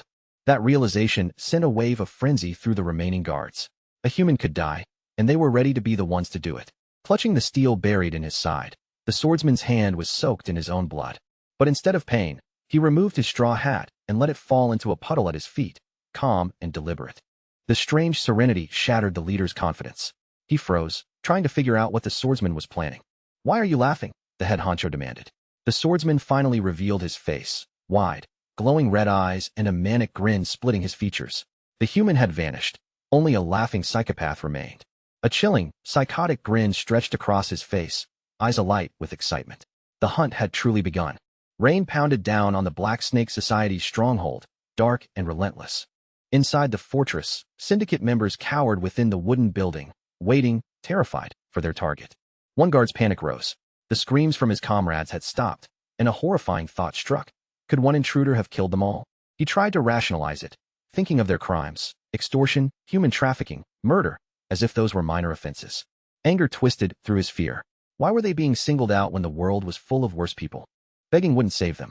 He realized he had to face this man himself. He knew a secret path straight to the leader's residence, Paradise Manor. He turned into the rain, shouting orders to lure the intruder into a trap. Inside the dark building with his men, confidence surged. Here, hidden in the shadows, they had the upper hand. But that confidence died when he saw a lone figure standing calmly in the middle of the courtyard. Fear overtook him. He screamed at his men to attack. Arrows shot from the building, dozens flying through the rain at the lone figure. Peeking from cover, the guard nervously asked if the intruder was down. A sickening crunch cut through the air. One of the archers had been violently killed. Before anyone could react, a crimson blur tore through the room, slaughtering the guards one by one. The guard froze, surrounded by darkness and the sounds of his men being torn apart. A sudden whoosh ripped past him. He recoiled, eyes wide in terror. Looking down, he saw all his men lying dead. Panic hit. He was the only one left. Trembling, he stared at the hole in the wall and stammered, asking if the figure was the nameless hero from the rumors. He drew his sword, yelling desperately at the dark figure, demanding to know why they deserved this fate. But as he stared, all defiance melted away, replaced by pure, paralyzing terror. The shadows shifted, revealing the killer's face. One glowing red eye stared back, cold and utterly devoid of human emotion. In his final moments, the guard screamed, questioning the right of this killer to judge them. His words ended abruptly. His head flew clean from his shoulders. The killer stood over the headless corpse, voice cutting through the storm. He explained he wanted only one thing, and that one thing was their lives. The gates of Paradise Manor were now guarded by the headless corpses of those meant to protect it. The courtyard had become a graveyard, littered with the bodies of Black Snake Society members. A bolt of lightning illuminated the carnage. Standing amid the bodies, so Sam gazed toward the main estate. His work wasn't finished yet. With all the small fry out of the way, his focus sharpened. Only one target remained, the leader of the Black Snake sect, Bang Piyam. His first target had been the White Tiger unit. He reflected that killing its members had helped him grow stronger, but it was only the beginning. Even with his newfound power, he knew he was still too weak to face the Black Snake faction head-on. He switched to guerrilla tactics, setting traps and drawing his targets away from their group. Once they were isolated, he struck from the shadows, appearing where they least expected. He didn't shy away from using any method, arson included, to start his hunt in earnest. By the time the leader of the White Tiger unit, the White Tiger himself, realized the threat, it was already too late. He arrived to find more than half his unit had already been wiped out. But the public misread his actions. Officials and townspeople began calling him a hero, dubbing him the nameless righteous swordsman. This reputation became a useful mask, making it easier for him to eliminate the unorthodox factions unnoticed. After finally killing the White Tiger unit's leader, he leveled up to 5. With this level up came a reward, his first active skills. The system granted him King Gong, a body lightning technique, and the devastating 3 Forces sword art. A sinister smile crossed his face. With these powers, he was finally strong enough to face the Black Society members head-on. His fame spread quickly. Kids in the streets even started mimicking the so-called nameless righteous swordsman in their games. While the public idolized the hero, he continued his bloody purge in the shadows. The Red Wolf Gate was erased completely. With their destruction, only one unorthodox faction remained in Binyong, the Black Society. A heavy pulse of energy radiated from the Black Society's headquarters, where a lone figure waited in the pouring rain. From the porch overlooking the courtyard, a man calmly watched the storm, as if expecting a visitor. The intricate snake emblem on his back marked him as the leader of this feared organization. This was the final target, Bang Poyam, head of the Black Society. Through the downpour, the swordsman finally arrived, walking up the stone path toward the Black Society's main hall. A bolt of lightning split the sky, illuminating the scene. There, seated on the porch, was Bang Poyam, waiting. The swordsman kept his head down, his face hidden beneath wet hair and the shadows of the storm. Bang Poyam's eyes followed the approaching figure, his expression unreadable, carved by years of experience. His voice cut through the rain first, asking if this was the infamous nameless righteous swordsman. The swordsman stopped, standing silently in the rain, offering no answer. Bang Poyam scoffed, mocking him. Why would a supposed man of justice hide his face so completely? The swordsman's reply was chillingly simple. Because I'm not one. Bang Poyam narrowed his eyes. If he wasn't a righteous swordsman, then why hunt and kill the unorthodox factions? Suddenly, the swordsman's face twisted into a horrifying, maniacal grin. He laughed, declaring he was no hero. For the first time, surprise flickered across Bang Poyam's face. The surprise quickly shifted to amusement. Bang Poyam laughed, realizing this man had fooled the entire city. But the swordsman corrected him. He hadn't deceived anyone. People chose to believe the hero they wanted to see. Intrigued, Bang Poyam called him an interesting man as he reached for the weapon at his side. Drawing his sword, he declared that fighting such a unique opponent meant he'd die with no regrets. His body glowed with power. Hero or not, Bang Poyam roared, demanding he show everything he had. In an instant, Bang Poyam lunged, his blade crackling with a blue aura. The swordsman met him in midair, red energy radiating from his body like a warning. Their clash in the courtyard erupted in a brilliant flash as opposing energies collided. The battle had begun. Both fighters assumed their stances, ready for a duel to the death. For a heartbeat, the world seemed to freeze before the storm of blades hit. Then the swordsman lunged, eyes blazing with wild red fury, unleashing his attack. Bang Poyam met his gaze without flinching, his own eyes cold and precise, the focus of a seasoned warrior. He lifted his sword, effortlessly blocking the frenzied strike. The clash sent a shockwave rippling through the rain-soaked courtyard. But as they exchanged blows, Bang Poyam was faster, his blade slicing across the swordsman's body. The attack drew blood, but Bang Poyam was caught off guard. The swordsman didn't even try to dodge. In that reckless moment, Bang Poyam saw it, a fatal opening. He thrust forward, but the swordsman realized his own blade was too short to parry. Unable to defend, he could only watch as the blade came straight for him. With a sickening tear of flesh, Bang Poyam's sword plunged deep into his shoulder. Blood gushed from the wound, the blade slicing across his arm in a brutal slash. The swordsman was slammed backward by the sheer force of the strike, his body sliding helplessly across the slick, rain-soaked stone. He glanced down at his shoulder, noticing the deep gash bleeding freely, each pulse sending fresh pain through him. Bang Poyam's face twisted into a wild, triumphant grin. He shouted, declaring he had been right all along. The swordsman was already wounded before the fight even started. Then, with a flourish, Bang Poyam unleashed his special technique, his sword bending and twisting, transforming into a lethal whip-like weapon. The blade lashed through the air, striking with the erratic speed and deadly precision of a striking viper. The swordsman was forced onto the defensive, his arms moving rapidly to block the relentless flurry of whip strikes. It didn't take long for him to grasp Bang Poyam's cruel plan, every attack aimed at his already injured spots, exploiting his weakness mercilessly. Breathing heavily and covered in wounds, the swordsman struggled just to keep up, utterly overwhelmed by the older, battle-hardened fighter. He couldn't deny it. Against a master like Bang Poyam in a straight-up duel, defeat was inevitable. But he wasn't about to play fair. A crazed glint appeared in his eyes. He resolved that even if it cost him his own body, he would carve out an opening. Bang Poyam sensed the shift immediately and lunged forward, taunting him for hesitating in the middle of a fight to the death. The swordsman drew in a deep breath, gathering his strength, preparing to unleash the three forces sword art one last time. Bang Poyam's grin widened, confidence radiating as he rushed in for the finishing strike, yelling, "Got you." But out of nowhere, a serpent-like blade coiled around So Sam's arm, leaving him frozen in shock. His eyes went wide with horror as the sect leader's blade wound through his muscles, leaving a trail of blood that sprayed across the stone. The treacherous weapon left him utterly helpless. His severed arm spun through the air, completely detached. The master swordsman's rhythm shattered, thrown off completely by the dishonorable and insane tactic. Drunk on his own triumph, Bang Poyam bragged aloud, smirking, admitting he'd never cared for martial arts. He was a monster at heart, pure and simple. Ignoring the searing pain in his shoulder, the swordsman seized the opening he had just created. Bang Poyam looked up, panic flashing across his face, but it was already too late. With his new skill, King Gong, the swordsman launched himself into the air, moving with incredible speed and lightness, almost unreal.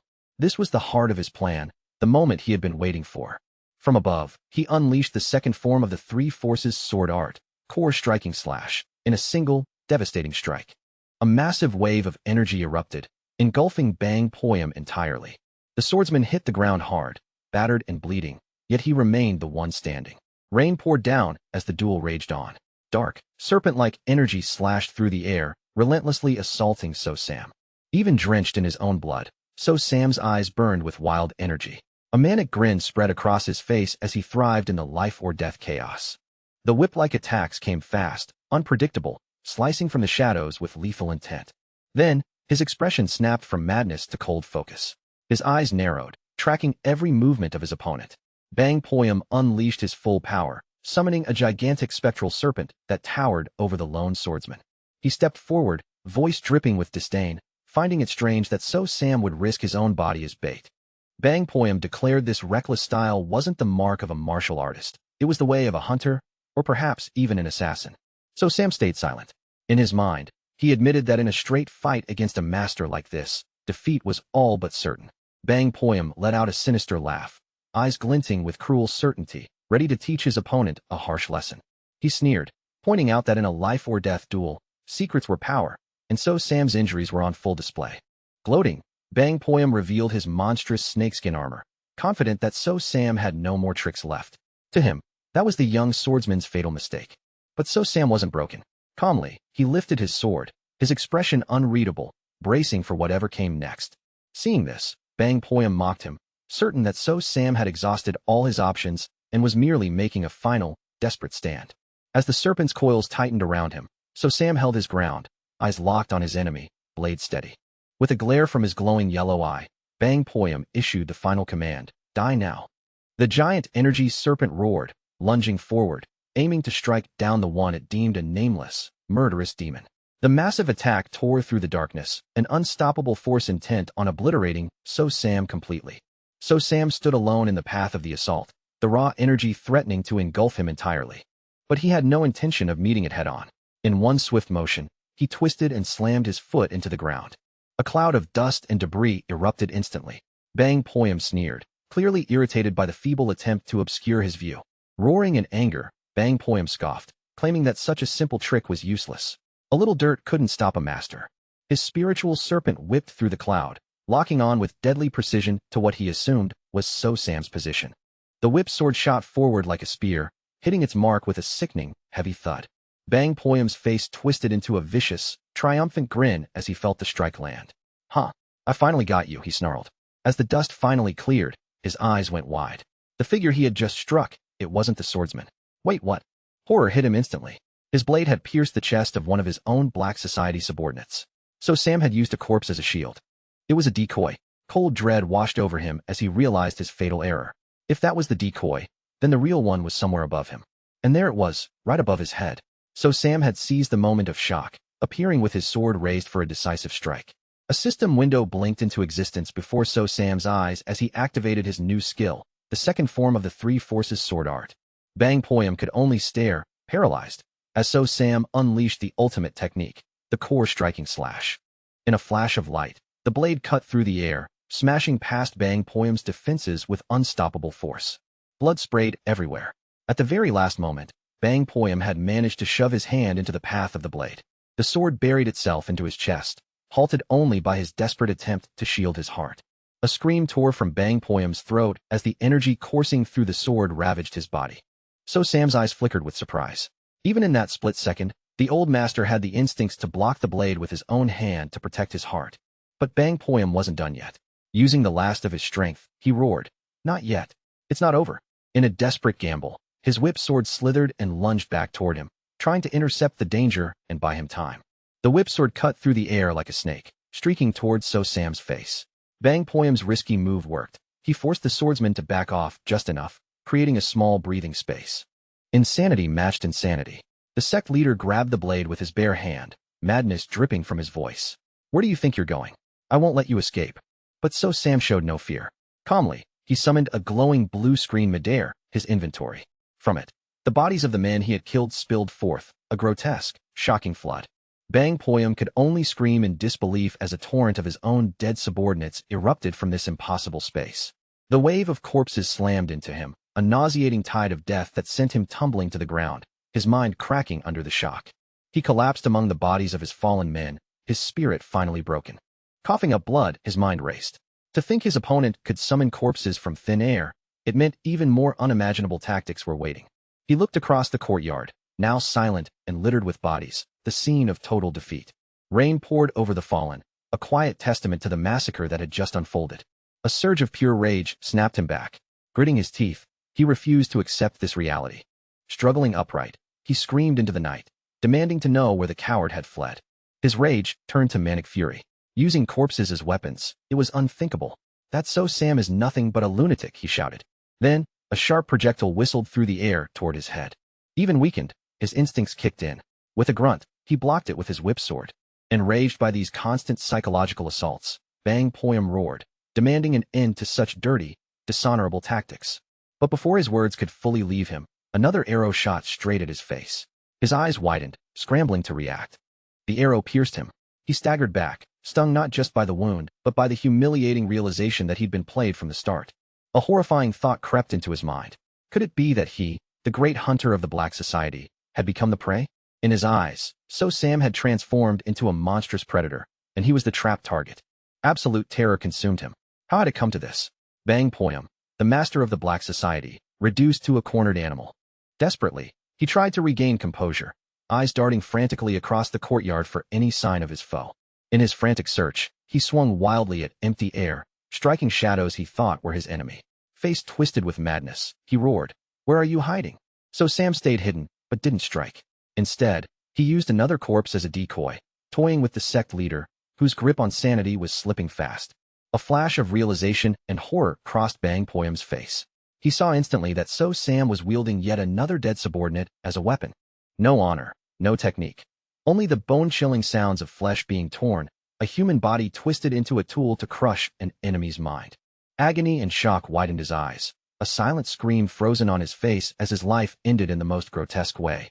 So Sam drove his sword through the corpse, straight into Bang Poyam's heart, ending the fight with the cruelest, most dishonorable strike imaginable. Bang Poyam slumped forward, pinned by his own subordinate, defeated by a merciless psychopath who played by no rules. So Sam pulled his sword free without a flicker of emotion, leaving the sect leader staggering across the rain-soaked ground. The gaping wound in his chest spoke for itself. The final blow had been utterly brutal. With his last breath, Bang Poyam faced the horrifying truth. This single boy had wiped out every member of his Black Society across the city. As So Sam loomed over him like a ghost, the dying man managed one final question. Why? So Sam looked down, eyes cold and empty. His answer was chillingly simple. Do I need a reason? Then he began to outline his twisted worldview. Humans, he said, have always killed each other. It's in their nature. Since the dawn of time, back when they were nothing but apes, they fought and killed to dominate. And even now, with sprawling cities and civilizations, that primal truth hadn't changed. So he asked aloud, almost to himself, why should this place be any different? The world's rules never change. The strong always take from the weak. Leaning closer, So Sam delivered his final, icy verdict to the dying man. This time, I was just the stronger one. In that final moment, the light left Bang Poyam's eyes. At last, he understood. He hadn't been defeated by a martial artist. He'd been hunted by a predator. The rain stopped. Clouds parted, revealing a full moon. The battle for Binyang had finally ended. Silence settled over the Black Society's headquarters, now nothing more than a tomb for its fallen masters. Then, a brilliant pillar of light shot up from the compound, straight into the sky. So Sam had leveled up. His work done, he turned and walked away from the carnage, never glancing back. He calmly wiped the blood from his sword, his expression unreadable behind his mask. Covered in blood but standing tall, he had single-handedly conquered the entire city's underworld. With every Black Society member in Binyang dead, he thought to himself, his preparations were finally complete. It was time to move to the next stage, a bigger stage, where the storms were fiercer, the strong even stronger, and the prey harder, more thrilling to hunt. A wide, terrifying grin spread across his face as he declared to the world, let's head to the Murim. Jianghu awaits. And so the psychopath left the small town behind, eager to step into the chaotic, storm-tossed world of martial arts masters. Meanwhile, deep in the stormy mountains, a new power began to stir inside a hidden fortress. Inside a vast hall bathed in red light, scores of warriors knelt silently, waiting for orders from their master. At the hall's far end, a mysterious, imposing leader sat upon a throne, his figure cloaked entirely in shadow. His deep voice echoed through the hall, asking a single, foreboding question. How long until the Orthodox demonic war? A lone figure at the front, Guangwun, answered without looking up. 2 years remain. The shadowy leader considered this. 2 years. It was time to begin the grand plan. He called for his subordinate, Guangwun. Guangwun bowed deeply, forehead nearly touching the floor, shouting his readiness to obey. From the throne, the shadowed master issued a command that would send the world down a violent, new path. Execute the first stratagem. The words hung in the air like a promise of the chaos to come. Guangwun accepted without hesitation. As you command. A new day dawned under clear skies. In Binyang, the streets came alive once again with bustling activity. A man with messy black hair, So Sam, walked through the town, leading a horse, his face blank and unreadable. As he passed, a group of men were gathering, starting a conversation that buzzed with excitement. They had no idea the very man they were talking about was walking right behind them, hearing every word. The townsfolk eagerly shared the news. The nameless swordsman had finally wiped out the entire black society. One man chimed in, suggesting they stop calling him the nameless swordsman and instead call him the nameless righteous swordsman. Not everyone was ready to celebrate. Another man, arms crossed, expressed his doubts about the situation. He questioned whether it was truly right for a so-called hero to kill people, no matter who they were. His friend slammed the table in anger, yelling for him to remember all the evil the black society had done. He grew more furious, shouting that even devouring them alive wouldn't be enough punishment. They deserved to die. The doubtful man remained unconvinced, murmuring. But still, a third man leaned in, voice firm, reminding them that neither the government nor the Orthodox factions had ever cared about ordinary people like them. He made his point clear. In the end, the nameless swordsman was the only one who ever stepped up to protect them. The doubtful man considered this, thoughtful, letting the words sink in. He let out a heavy sigh, the internal conflict clear on his face. Finally, he relented, looking up. You're right. Who else would have protected us if not for the swordsman? With that settled, a sense of agreement settled over the table. Suddenly, the man who first defended the swordsman jumped to his feet, shouting at the top of his lungs, "Long live the nameless swordsman!" His sudden outburst startled the others, but their shock quickly turned to shared excitement. Soon the cheers spread through the streets. As So Sam walked away, the entire town erupted, chanting, "Long live the swordsman!" The townspeople continued celebrating, completely caught up in their new hero's glory. But So Sam didn't flinch. The noise startled his horse, but he remained unmoved, seeing only a hunting ground now emptied. Later that night, at the grand estate of the Danri clan, So Sam stood outside the stables with his horse, playing the part of a simple groom, the perfect cover for a predator. Suddenly, a system notification flashed before his eyes. An enemy with a level difference of 10 or more was just 20 meters away. His eyes glowed red as his spirit eye activated, sensing the overwhelming presence. He realized the powerful aura was coming from inside the very stable he was guarding. Inside the stable, two figures were deep in conversation, their presence filling the room with a tense, almost suffocating weight. So Sam immediately recognized one of them, Gi Daihyo, the formidable leader of the Black Crow unit. But the man beside him was on another level entirely. This was Danri Chinwu, the patriarch of the Danri clan, known as the Flying Heavenly Demon Sword. So Sam's eyes narrowed as he took in the clan leader's imposing figure. The old man's face was a mask of authority, radiating power that demanded respect. Without hesitation, So Sam dropped to the ground, trembling convincingly, playing the part of a terrified stable hand. He wondered silently what could possibly bring such powerful men here. Danri Chinwu reached out gently, stroking the horse, murmuring that it was time for them to part ways. From his hidden vantage on the floor, So Sam's red eyes tracked every motion, analyzing the room while maintaining his disguise of fear. Suddenly, a massive pressure radiated from the patriarch, a wave of killing intent that seemed to press down physically on the stable. Breaking the heavy silence, Danri Chinwu announced that on the next full moon, the second daughter of the prestigious Namgung clan head would be getting married. Gi Daihyo looked startled, questioning why they would send the patriarch's most cherished horse merely as a congratulatory gift. Danri Chinwu scoffed, revealing his real motive. He was willing to give up anything if it meant sending one of his children to the Namgung clan. His eyes gleamed with ambition. For a chance to ally with one of the 5 great clans, he would go even further. Gi Daihyo asked if this was just a marriage pledge, but the patriarch cut him off, reminding him that he'd said children, plural. He stroked the horse again, speaking in metaphors. It's always easier to cross a stream with 2 logs than one. Gi Daihyo pointed out the obvious flaw: the Namgung clan might reject them. The patriarch simply laughed, saying that ensuring acceptance was precisely why Gi Daihyo had been summoned. His tone turned icy as he issued the final order. He didn't care what methods were used. Gi Daihyo must make it happen. No excuses. Gi Daihyo felt the crushing weight of the command, his face twisting between shock and determination. Forced to comply, he bowed deeply, accepting the mission. The patriarch then instructed him to depart tomorrow, adding one final detail. He gestured toward the still prostrated So Sam, ordering Gi Daihyo to bring the boy along, since he was needed to handle the horse. Yes, patriarch, Gi Daihyo shouted as the old man turned and walked away, his orders delivered. Once the patriarch was gone, Gi Daihyo turned to So Sam, who continued trembling on the ground, his act flawless. The unit leader gave the stable boy a long, hard look, sizing him up for the journey ahead. The next morning, the Black Crow unit assembled in front of the main hall, ready to depart on their critical mission. While the warriors prepared, So Sam stood alone, mind racing. This mission was his ticket to an even bigger stage. He knew he had to learn proper martial arts, not just rely on the system skills he'd acquired. The Namgung clan was a hunting ground, full of powerful new prey. He'd tried learning by observing the Danri warriors and Black Crow leaders, but visualizing their moves only gave him a shallow imitation. Clenching his fist in frustration, he realized his previous attempts were nothing more than pale copies of true martial arts. He considered his options. Searching for a lost secret manual could work, but it was unreliable and risky. No, the surest path to real power was learning directly from a master, and this mission might provide that opportunity. He knew becoming a disciple wouldn't be easy. At 18, he'd heard it was difficult to start learning martial arts at his age. Still, a small smile tugged at his lips. The situation couldn't have worked out better. Before him lay the path to the Namgung clan, one of the 5 great powers of the Central Plains. A wicked grin spread across his face. Within the clan, he was certain he'd find both true learning and far stronger prey.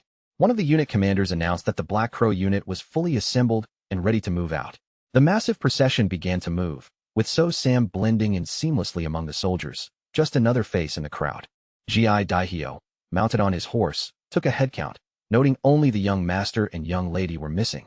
He gritted his teeth in frustration, already guessing where the problem lay. Muttering, he guessed that Danri Gangi was probably drunk in a tavern somewhere, and that his sister would likely join later, refusing to travel with subordinates. Not willing to wait any longer, he gave the command, and the unit began moving. The procession left the estate, a long line of soldiers and carts threading through the city streets. But just as they set out, Gi Daihyo abruptly raised his hand, shouting for everyone to halt. A loud crash rang out from a nearby building, drawing everyone's attention. Gi Daihyo slapped his forehead in exasperation, sighing, again. He knew exactly who was causing the commotion. The source of trouble was Danri Gangi, the patriarch's eldest son, a martial arts prodigy in his own right. By skill alone, he had what it took to become a disciple of the Namgung clan. But Gi Daihyo knew all too well that the young master's character was his greatest problem. A frivolous degenerate, fond of alcohol and women, his reputation for mischief preceded him everywhere. As the Danri clan prepared to depart, a bystander muttered in disgust, noting that the young master was causing trouble once again. Suddenly, a violent flash of green energy erupted from a nearby building, lighting up the surroundings. Gi Daihyo, commander of the Black Crow unit, whipped his head around, eyes wide in disbelief at the sudden chaos. Shock turned to horror as he saw his young master, Danri, hurled through a wall, pinned helplessly by an unseen force. Watching from the sidelines was a young man with messy black hair, So Sam. His senses tingled, activating his special ability, detecting a nearby presence. A system window popped up, flashing a chilling warning. An enemy with a level difference of 10 or more had appeared within 20 meters. The battered young master, Danri, pointed shakily, screaming curses at the mysterious attacker. But before he could finish, another brutal strike silenced him. Seeing their master assaulted, Gi Daihyo let out a roar of fury, his entire unit frozen in shock. So Sam, however, simply watched with a twisted grin, his red eyes analyzing the immense power on display. His spirit eye gave him a clear reading. This wasn't a mere fighter. This was a true master. An old man with wild, spiky hair emerged, crackling with overwhelming green energy. He was Tang Wu, the soul-chasing poison hand, a legendary figure of extraordinary power. Without a word, Tang Wu unleashed his power at the young master. The strike sent shockwaves through the area, rattling the ground and air alike. Unable to stand idle, Gi Daihyo charged forward, shouting at the old man to stop. Tang Wu turned his head, eyes cold and annoyed. He glared at Gi Daihyo, demanding to know who dared interrupt him. The rest of the unit could only watch in terror, paralyzed as Tang Wu towered over their fallen master. Stepping forward, the commander announced himself formally, Gi Daihyo, head of the Danri clan's elite Black Crow unit. He clarified the situation, shouting that Tang Wu was attacking the young master of the powerful Danri clan. Hand on his sword, Gi Daihyo issued a stern ultimatum. Remove your foot from the young master, or face the consequences. He stood firm, backed by the loyal Black Crow unit, ready to fight if needed. So Sam watched it all unfold, a cold realization settling in. The commander had no idea who he was really dealing with. He reasoned that if this man was unknown even to the well-informed leader of the Black Crow unit, he must be an outsider, a master from beyond their region, unfathomable in power. A chilling thought crossed his mind. With their current strength, they stood no chance of defeating him. In that instant, Tang Wu's eyes snapped wide open. A terrifying gravitational pressure radiated outward, suppressing everyone nearby. Yet so Sam remained calm, assessing the scene. A lion doesn't use its full strength to crush a mere bug. As long as they weren't a real threat, they might just survive. Tang Wu, unimpressed, casually picked his ear and mocked them, questioning what the Danri clan even was. With a ridiculous smirk, he continued, asking if the Danri clan was something one could even eat. The blatant disrespect sent Gi Daihyo into a rage. He screamed, demanding how the old man dared insult his clan. A sinister glint appeared in Tang Wu's eyes as he escalated his psychological torment. With a wicked grin, he clarified. He didn't know if the Danri clan was to be eaten, or merely stepped on, like the young master beneath his foot. That was the last straw. Gi Daihyo gritted his teeth, patience snapped. In a flash, he unsheathed his sword, eyes burning with killing intent. He had decided to fight. Pushing aside fear, he rallied his men, giving the order to charge and save the young master at all costs. The entire Black Crow unit surged forward, rushing toward the seemingly invincible old man. Tang Wu, unflinching, simply raised a hand and formed a peculiar sign. Green energy crackled and danced around his fingers, building into a concentrated, blinding point of light. The energy coalesced, ready to unleash its destructive force. Then, Tang Wu released it.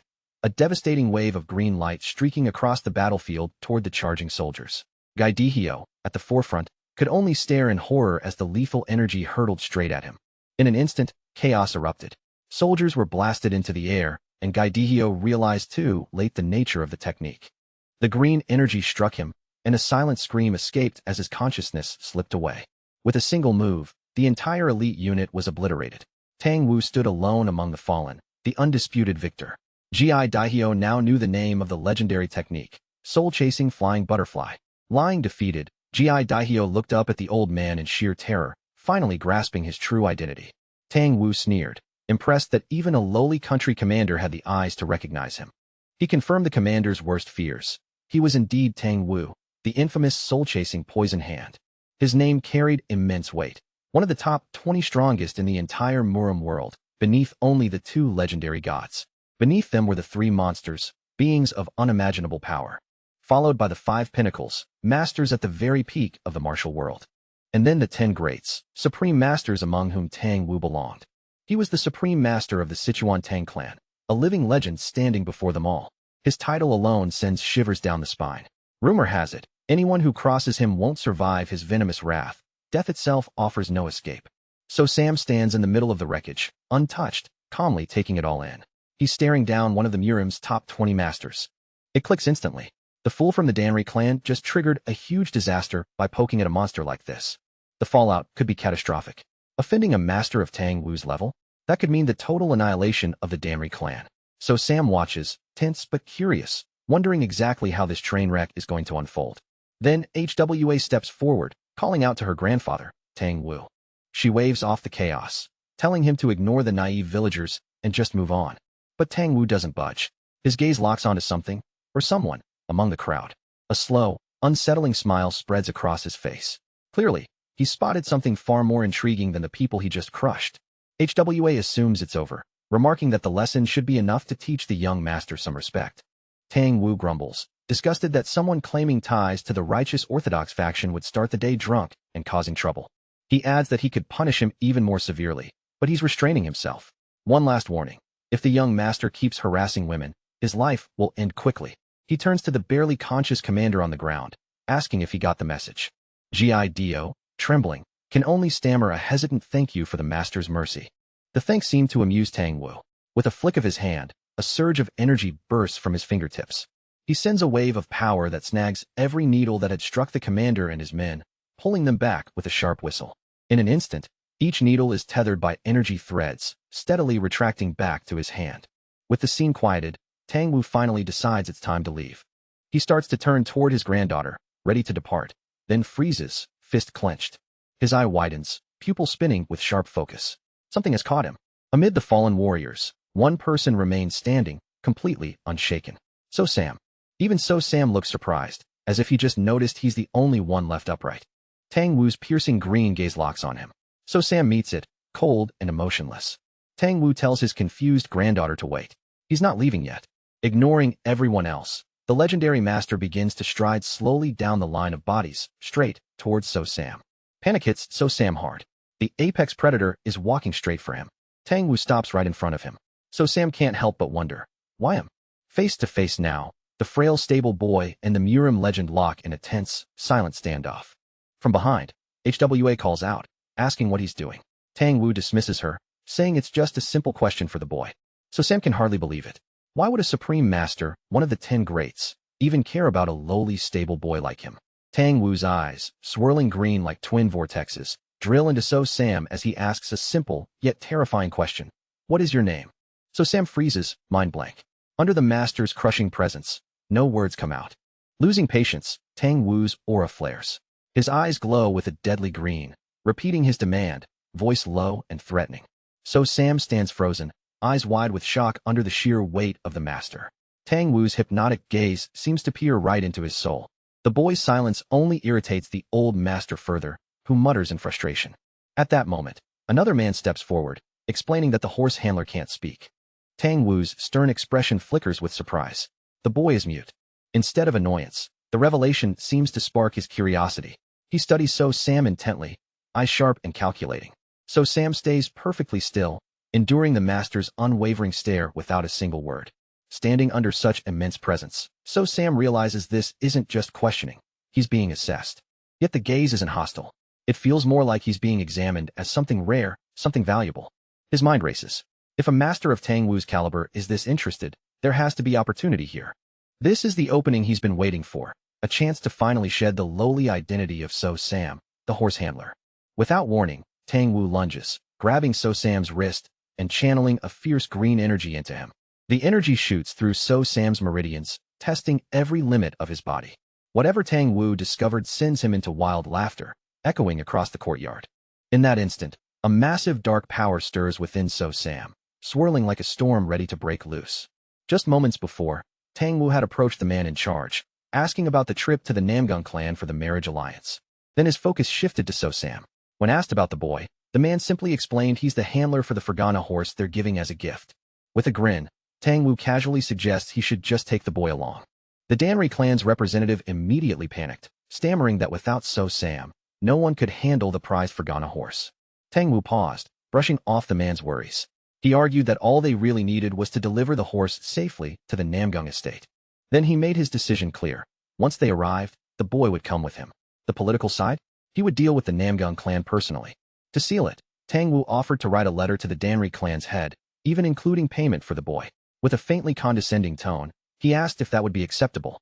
The representative was completely cornered, wide-eyed and stammering, unable to find words to refuse someone this powerful. A flash of Tang Wu's terrifying, inhuman eye was enough to shut down any further protest. Defeated, the man bowed, trying to save face by claiming they had planned to give the boy to the Namgung clan anyway, formally offering him to Tang Wu. Tang Wu let out a booming laugh, satisfied with how things played out. So Sam stood silently, watching from the side. With a sharp, predatory grin, Tang Wu barked for So Sam to hurry and follow him. So Sam remained by the horse, now separated from the Danri forces, who could only watch as their handler was taken away. The representative clutched his head, sighing in frustration at being so easily overpowered and losing such a valuable asset. He turned to his troops, shouting orders to get their injured young master to a doctor immediately, while the rest prepared to move out. So Sam glanced over, expression unreadable, as he stood beside the Fergana horse, quietly taking it all in. The representative watched grimly as his wounded young master was carried off, a stark reminder of the gap between his clan and a true monster like Tang Wu. Tang Wu flashed a dark, triumphant smile, looking every bit like a demon claiming a new soul. Night fell, and a full moon rose high in the sky. The large group of warriors arrived at a well-lit inn, ready to rest for the evening. With a wave of his hand, the Danri representative announced that they would all stay there for the night. The inn buzzed with activity, filled with travelers and martial artists eating and drinking after a long day. Away from the main building, the stables were quiet and empty, waiting patiently. Later, So Sam sat alone in the stillness of the stables, the prized Fergana horse beside him as he collected his thoughts. He reflected on his growing power. Since the fight with the Black Snake Society, his control over his inventory had sharpened dramatically. He could now summon items within a 1-meter radius, and he wondered if more practice could extend that reach even further. Through this ability, he could retrieve anything he stored, from simple swords to entire corpses. Not only that, he could project them outward, turning stored items into makeshift weapons. But he knew the flaw. The projection speed was too slow, allowing a skilled opponent to react in time. He began experimenting, pulling a stream of what looked like sand from his inventory into his open palm. His eyes glowed red, focused sharp as he tested this new application of his power. With a single word, he activated his ability. The sand in his lap started to dematerialize. It vanished in a brilliant flash of blue light, instantly returning to storage. He stared at his fist, a spark of realization flickering across his eyes as a new idea took shape. Opening his palm, the glow of the system confirmed his suspicion. A smirk spread across his face. He was getting really good at manipulating the inventory's core functions. But his mind was already racing. A manic grin grew as he realized another way to exploit this power. He pressed his glowing hand against his own body, testing the new theory. The familiar blue light of the inventory system activated, confirming his hypothesis. He had discovered a groundbreaking technique. Anything entering his body could be transferred directly into his inventory. With a wild look of revelation, he gave it a fitting name. This wasn't just a system function, it was a martial technique, the inventory divine art. Just as he was reveling in the breakthrough, footsteps echoed outside the stable, snapping him out of his concentration. An annoyed female voice cut through the silence, complaining about her grandfather as she approached. It was Tang Wu's granddaughter, HWA. Arms crossed, she looked So Sam up and down, clearly wondering why her grandfather had summoned a lowly stable hand at this hour. Despite her annoyance, she gave a curt order for him to follow. So Sam just stared back, expression unreadable, before rising to his feet. He followed her through the inn's main hall, the remaining Danri clan members watching suspiciously as they passed. HWA led him to a large private chamber, announcing their arrival before stepping inside. The heavy door slid open, revealing a brightly lit room beyond. Inside, Tang Wu knelt alone before a massive mural of a golden dragon that dominated the wall. Without turning, the old master ordered So Sam to the platform in front of him and sit cross-legged. So Sam's eyes narrowed slightly as he processed the unusual command. He walked past Tang Wu and HWA, both kneeling on the floor, and made his way to the designated spot. He obeyed without hesitation, settling cross-legged on the platform directly beneath the gaze of the golden dragon mural. Tang Wu's sharp, predatory eye fixed on him as he issued a single, blunt command, strip. So Sam began removing his robe in silence. Tang Wu clarified, everything. Once So Sam stood fully unclothed, Tang Wu let out a quiet, satisfied, good. A sinister grin spread across Tang Wu's face. The boy's muscular frame was far better than the frail figure his loose clothes had suggested. Then Tang Wu brought out an ornate golden case, revealing its contents, the legendary Dragon Phoenix golden needles. HWA gasped, horror dawning as she finally realized her grandfather's intention. Tang Wu ignored her protest, setting the case firmly on the floor before him. He turned back to So Sam and asked if he knew the old saying, "Gile HWA, would you?" He explained the proverb, an orange tree will bear sweet fruit in its native southern soil, but if moved to the cold north, it produces only bitter, inedible fruit. So Sam's eyes widened as he grasped the meaning immediately. He was the orange, meant to flourish, yet planted in the barren soil of the Danri clan. He had been stifled. The Tang clan, however, could provide the right environment for his potential to bloom. For now, he was just So Sam, the horse handler. But after this transformation, he would become something far greater. Tang Wu revealed his plan. He would perform a grand ritual on So Sam, one so agonizing it would make him wish for death. But enduring this torment promised immense rewards. His muteness would be cured, and he would gain powers beyond imagination. With a gaze like a roaring beast, Tang Wu asked the life-altering question, "Will you do it?" So Sam stared back, the golden light reflecting in his wide, unblinking eyes as he considered the offer. HWA couldn't contain her shock, crying out and grabbing her grandfather's arm in protest. She couldn't believe he would make such a monumental decision without consulting the clan elders. A dark shadow fell over Tang Wu's face. His glowing eye warned of severe punishment if she interfered. With a snarl, he dismissed her concerns, reminding her that his word was absolute.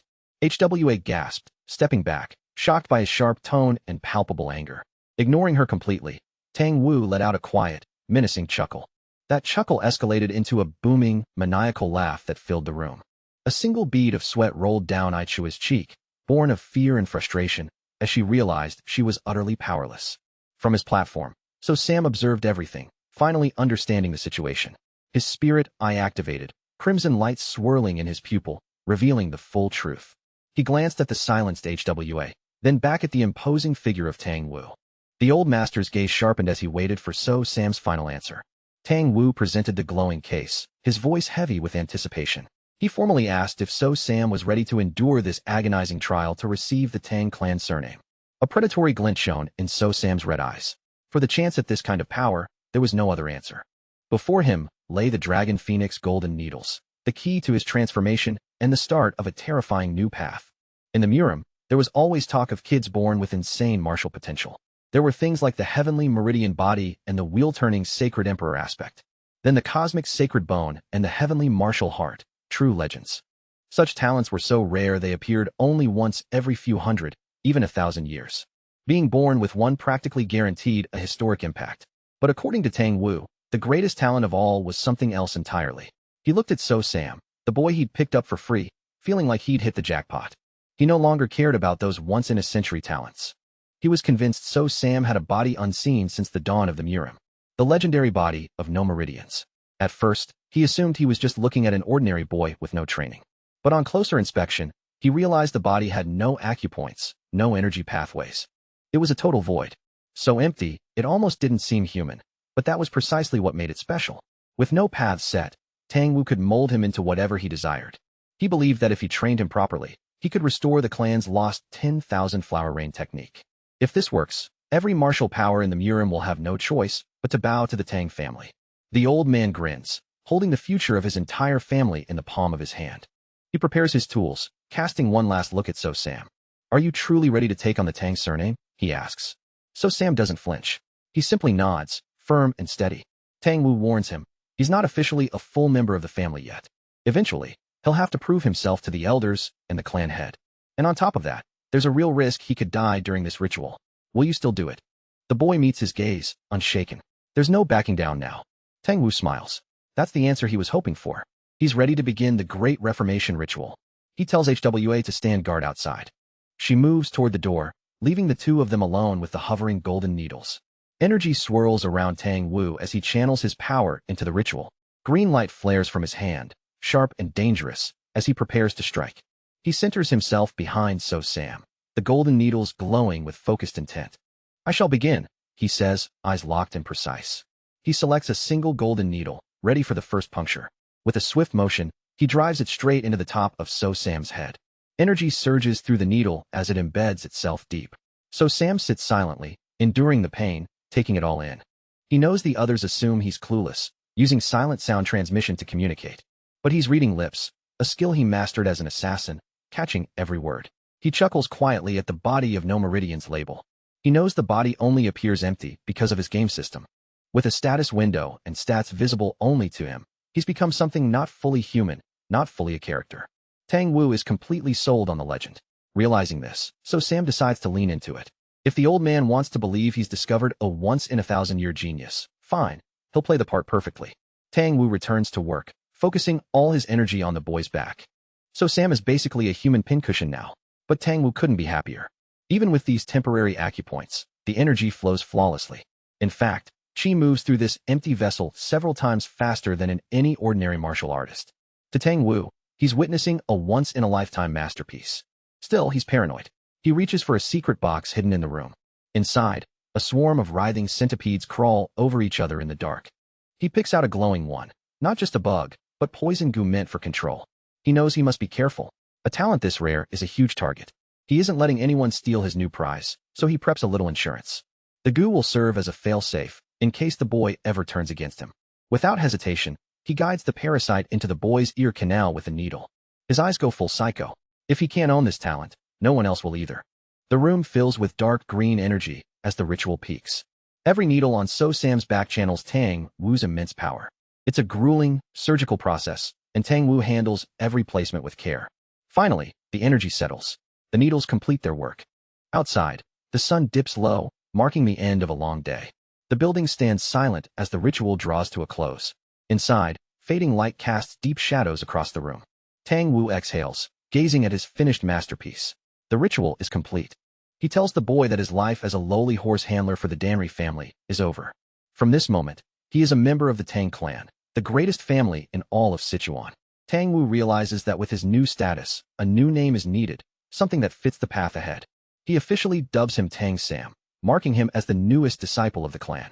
The boy lowers his gaze, silently taking in his new identity and the danger it carries. A quiet, measured voice escapes him.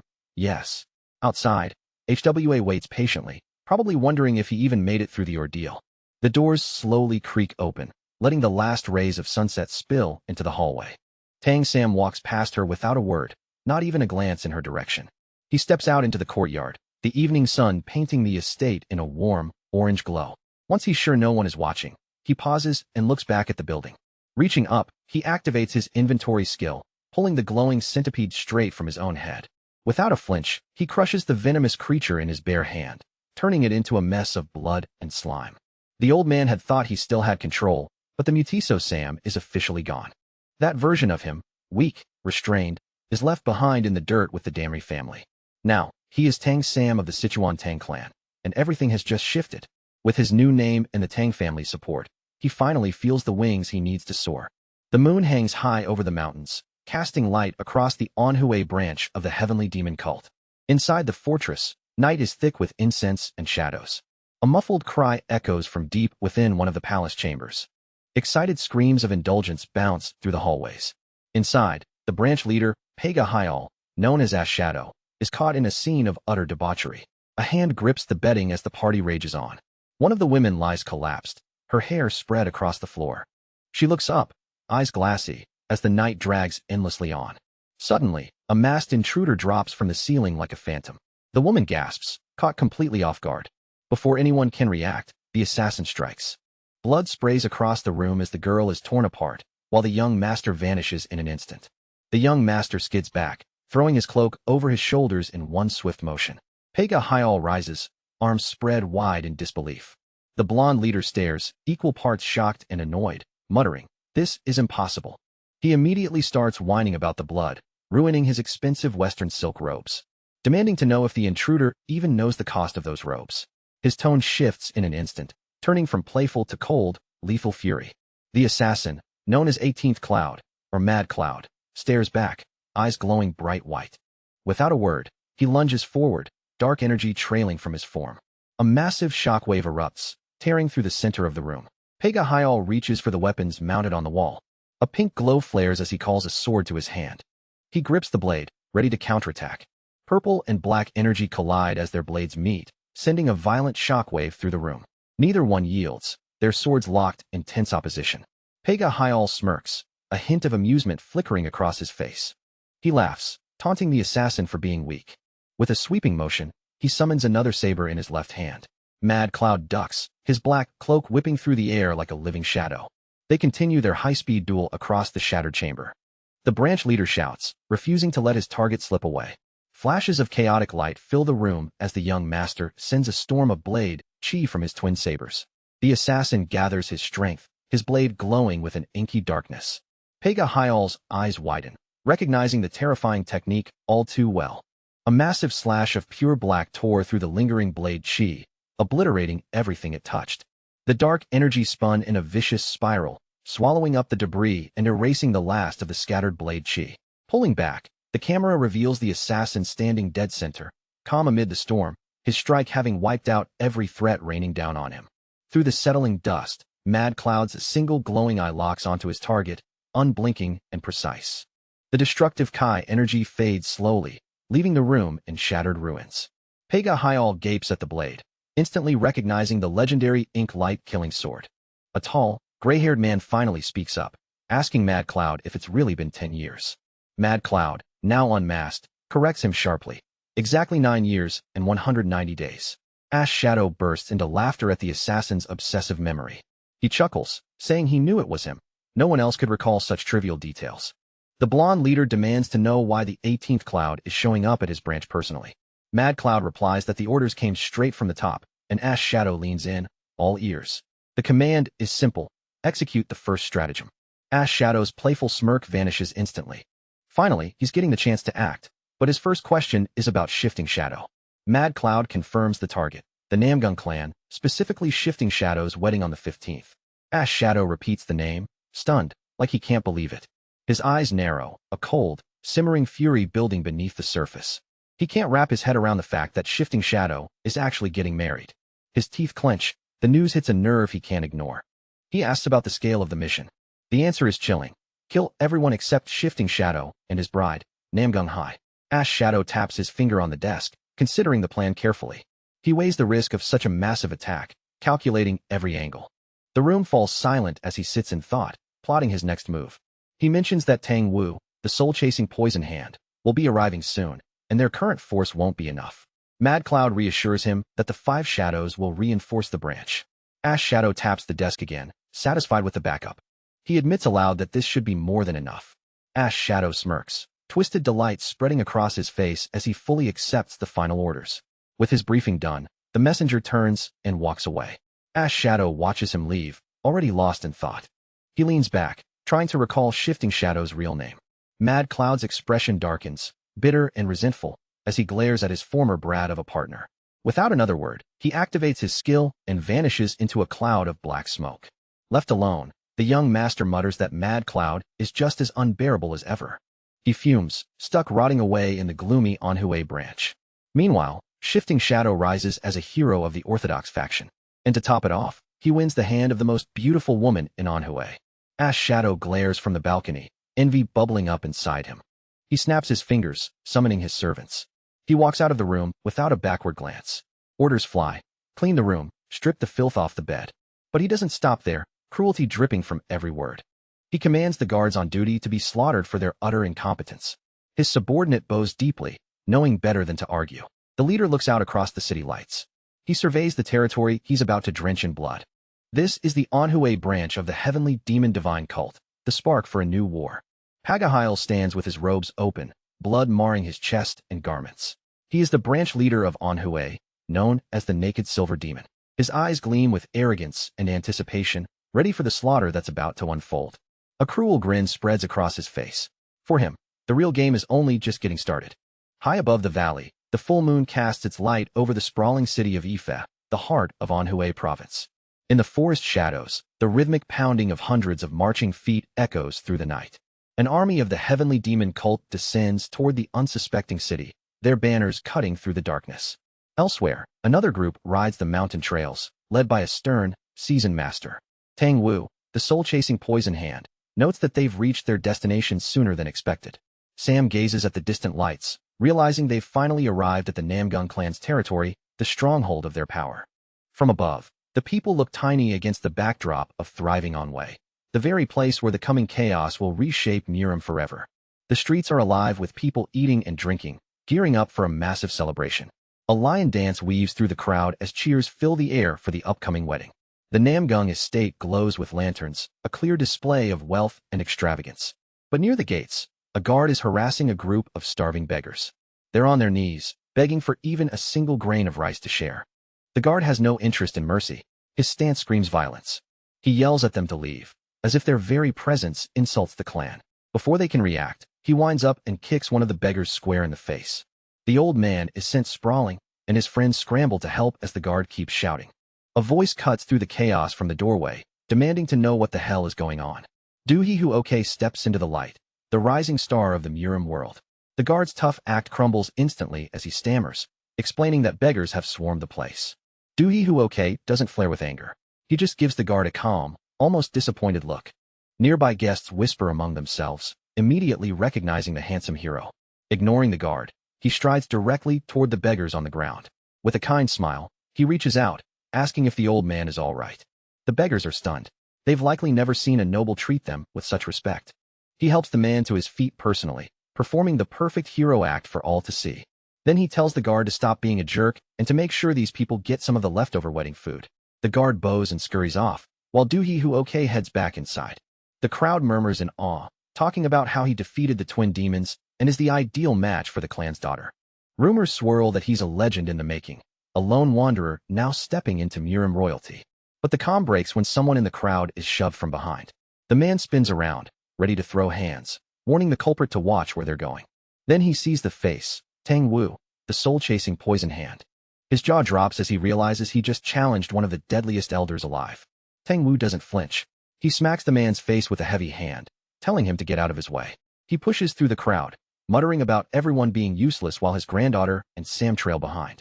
Inside, Doohee Huoke plays the perfect host, greeting guests with a practiced smile.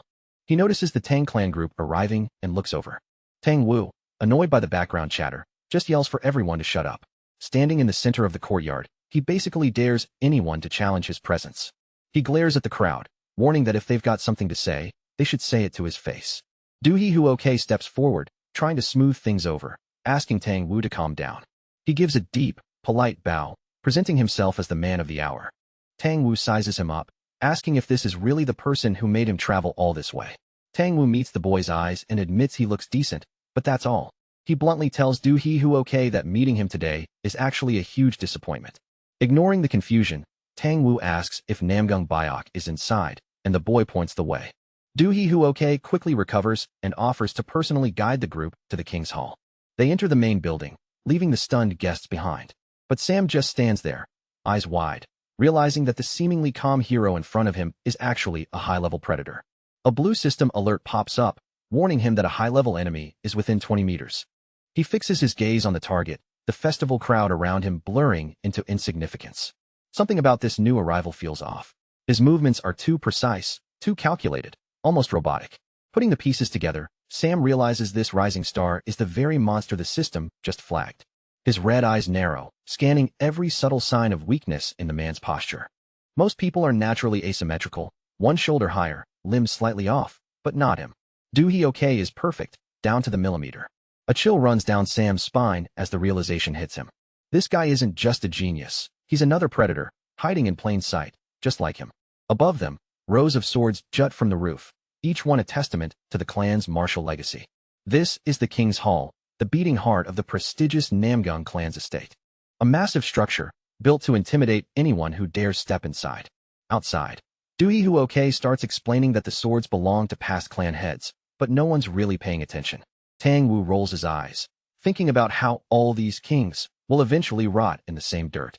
The boy asks them to wait outside, but Tang Wu isn't having it. He just marches forward. They begin the long climb up the stairs toward the massive main entrance. Protocol doesn't matter to Tang Wu. He's heard the host is waiting, and that's all that counts. The doors swing open, revealing a grand hall drenched in wealth and authority. Inside, the clan head and his daughter wait, while HWA runs over excitedly to greet her uncle. They step onto the expensive carpets, the heavy air pressing down on them. Namgung Biok, the clan head, steps forward, finally welcoming Tang Wu after what feels like forever. Tang Wu scoffs, calling the man a disgrace for running a clan with so little dignity. Biok doesn't flinch, just lets out a small, knowing smirk. The two elders go back a long way, laughing and trading insults like old friends. In the background, the beautiful Namgung Hai watches with sharp, observant eyes. HWA looks on, a bit shocked, realizing just how close her grandfather and the clan head really are. She catches Hai's gaze, and for a brief moment, the two share silent recognition. Hai breaks the silence first, greeting HWA warmly and nodding in acknowledgement of how long it's been. HWA chirps back, complimenting her sister on how much she's grown since they last met. Doohee Huoke stands back, watching the reunion with that same calm, perfect smile. He finally introduces himself properly, but HWA immediately asks if she can start calling him brother-in-law. The girl practically vibrates with excitement, much to her family's embarrassment. He just laughs it off, while HWA teases Hai, wondering how a shy girl managed to seal the deal so quickly. Hai facepalms, wishing she could make the girl stop talking for 5 minutes. Her gaze drifts to the silent boy standing behind the Tang group. Curious, she asks HWA who the kid with the intense eyes is. Sam stands in the shadows of the hall, looking more like a ghost than a guest. HWA realizes she hasn't introduced him yet, and starts to speak. But he beats her to it, introducing himself simply as Tang Sam. The two women look him over, trying to figure out where this mysterious kid came from. Doohee Huoke, ever the gentleman, steps forward with an open palm to welcome him. Sam stares at the offered hand, wondering if the hero can sense the predator hidden inside him. His gaze stays cold and analytical, locking onto the other predator's eyes. Finally, he grasps the man's hand, sharing a brief, firm handshake while sizing him up. Doohee Huoke suddenly speaks up, cheerful, as if a bright idea just struck him. He mentions plans to take Namgung High to Soho Lake tonight to watch the lanterns under the full moon. With a friendly smile, he asks if Sam and HWA would like to join them for the festival. A chillingly perfect smile spreads across Sam's face, hinting at the dangerous game he's quietly playing. Doohee Huoke makes sure Tang Sam is included in the evening's plans. The moon hangs bright over Soho Lake, hundreds of lanterns drifting across the water like tiny stars. At first glance, it looks like a peaceful, high-society night out. The ladies lean against the ship's railing, enjoying the serene view. Doohee Huoke explains that Soho Lake is famous for its breathtaking night scenery. It's a perfect picture, but Tang Sam isn't relaxing. The host continues flattering sister HWA, comparing her beauty to the moonlight. He suggests the men leave the ladies to their conversation and go fetch a drink. He turns and heads toward the cabin, claiming he needs to get some wine. Tang Sam watches his back carefully, convinced that Doohee Huoke is just a predator in disguise. He knows anyone this flawless is hiding something serious. And he's certain that behind that perfect smile, a big plan is being hatched. Footsteps echo across the deck as someone approaches. A sudden sense of dread washes over Tang Sam. The system confirms it. A 10-level higher enemy is within 20 meters.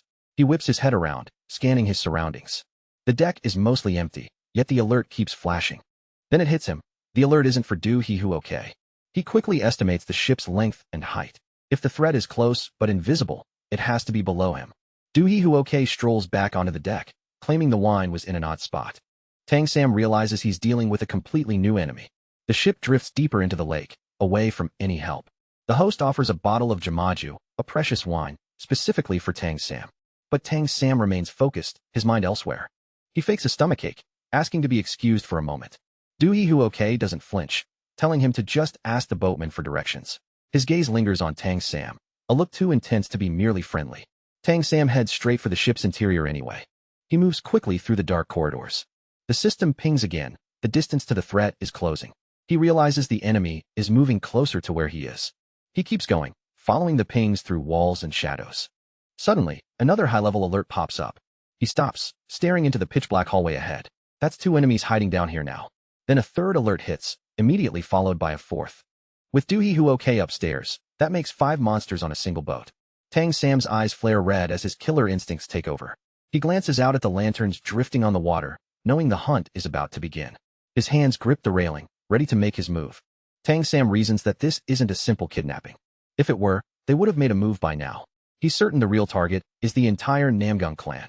His fist tightens, feeling the weight of the situation pressing down. These enemies are at least 10 levels above him.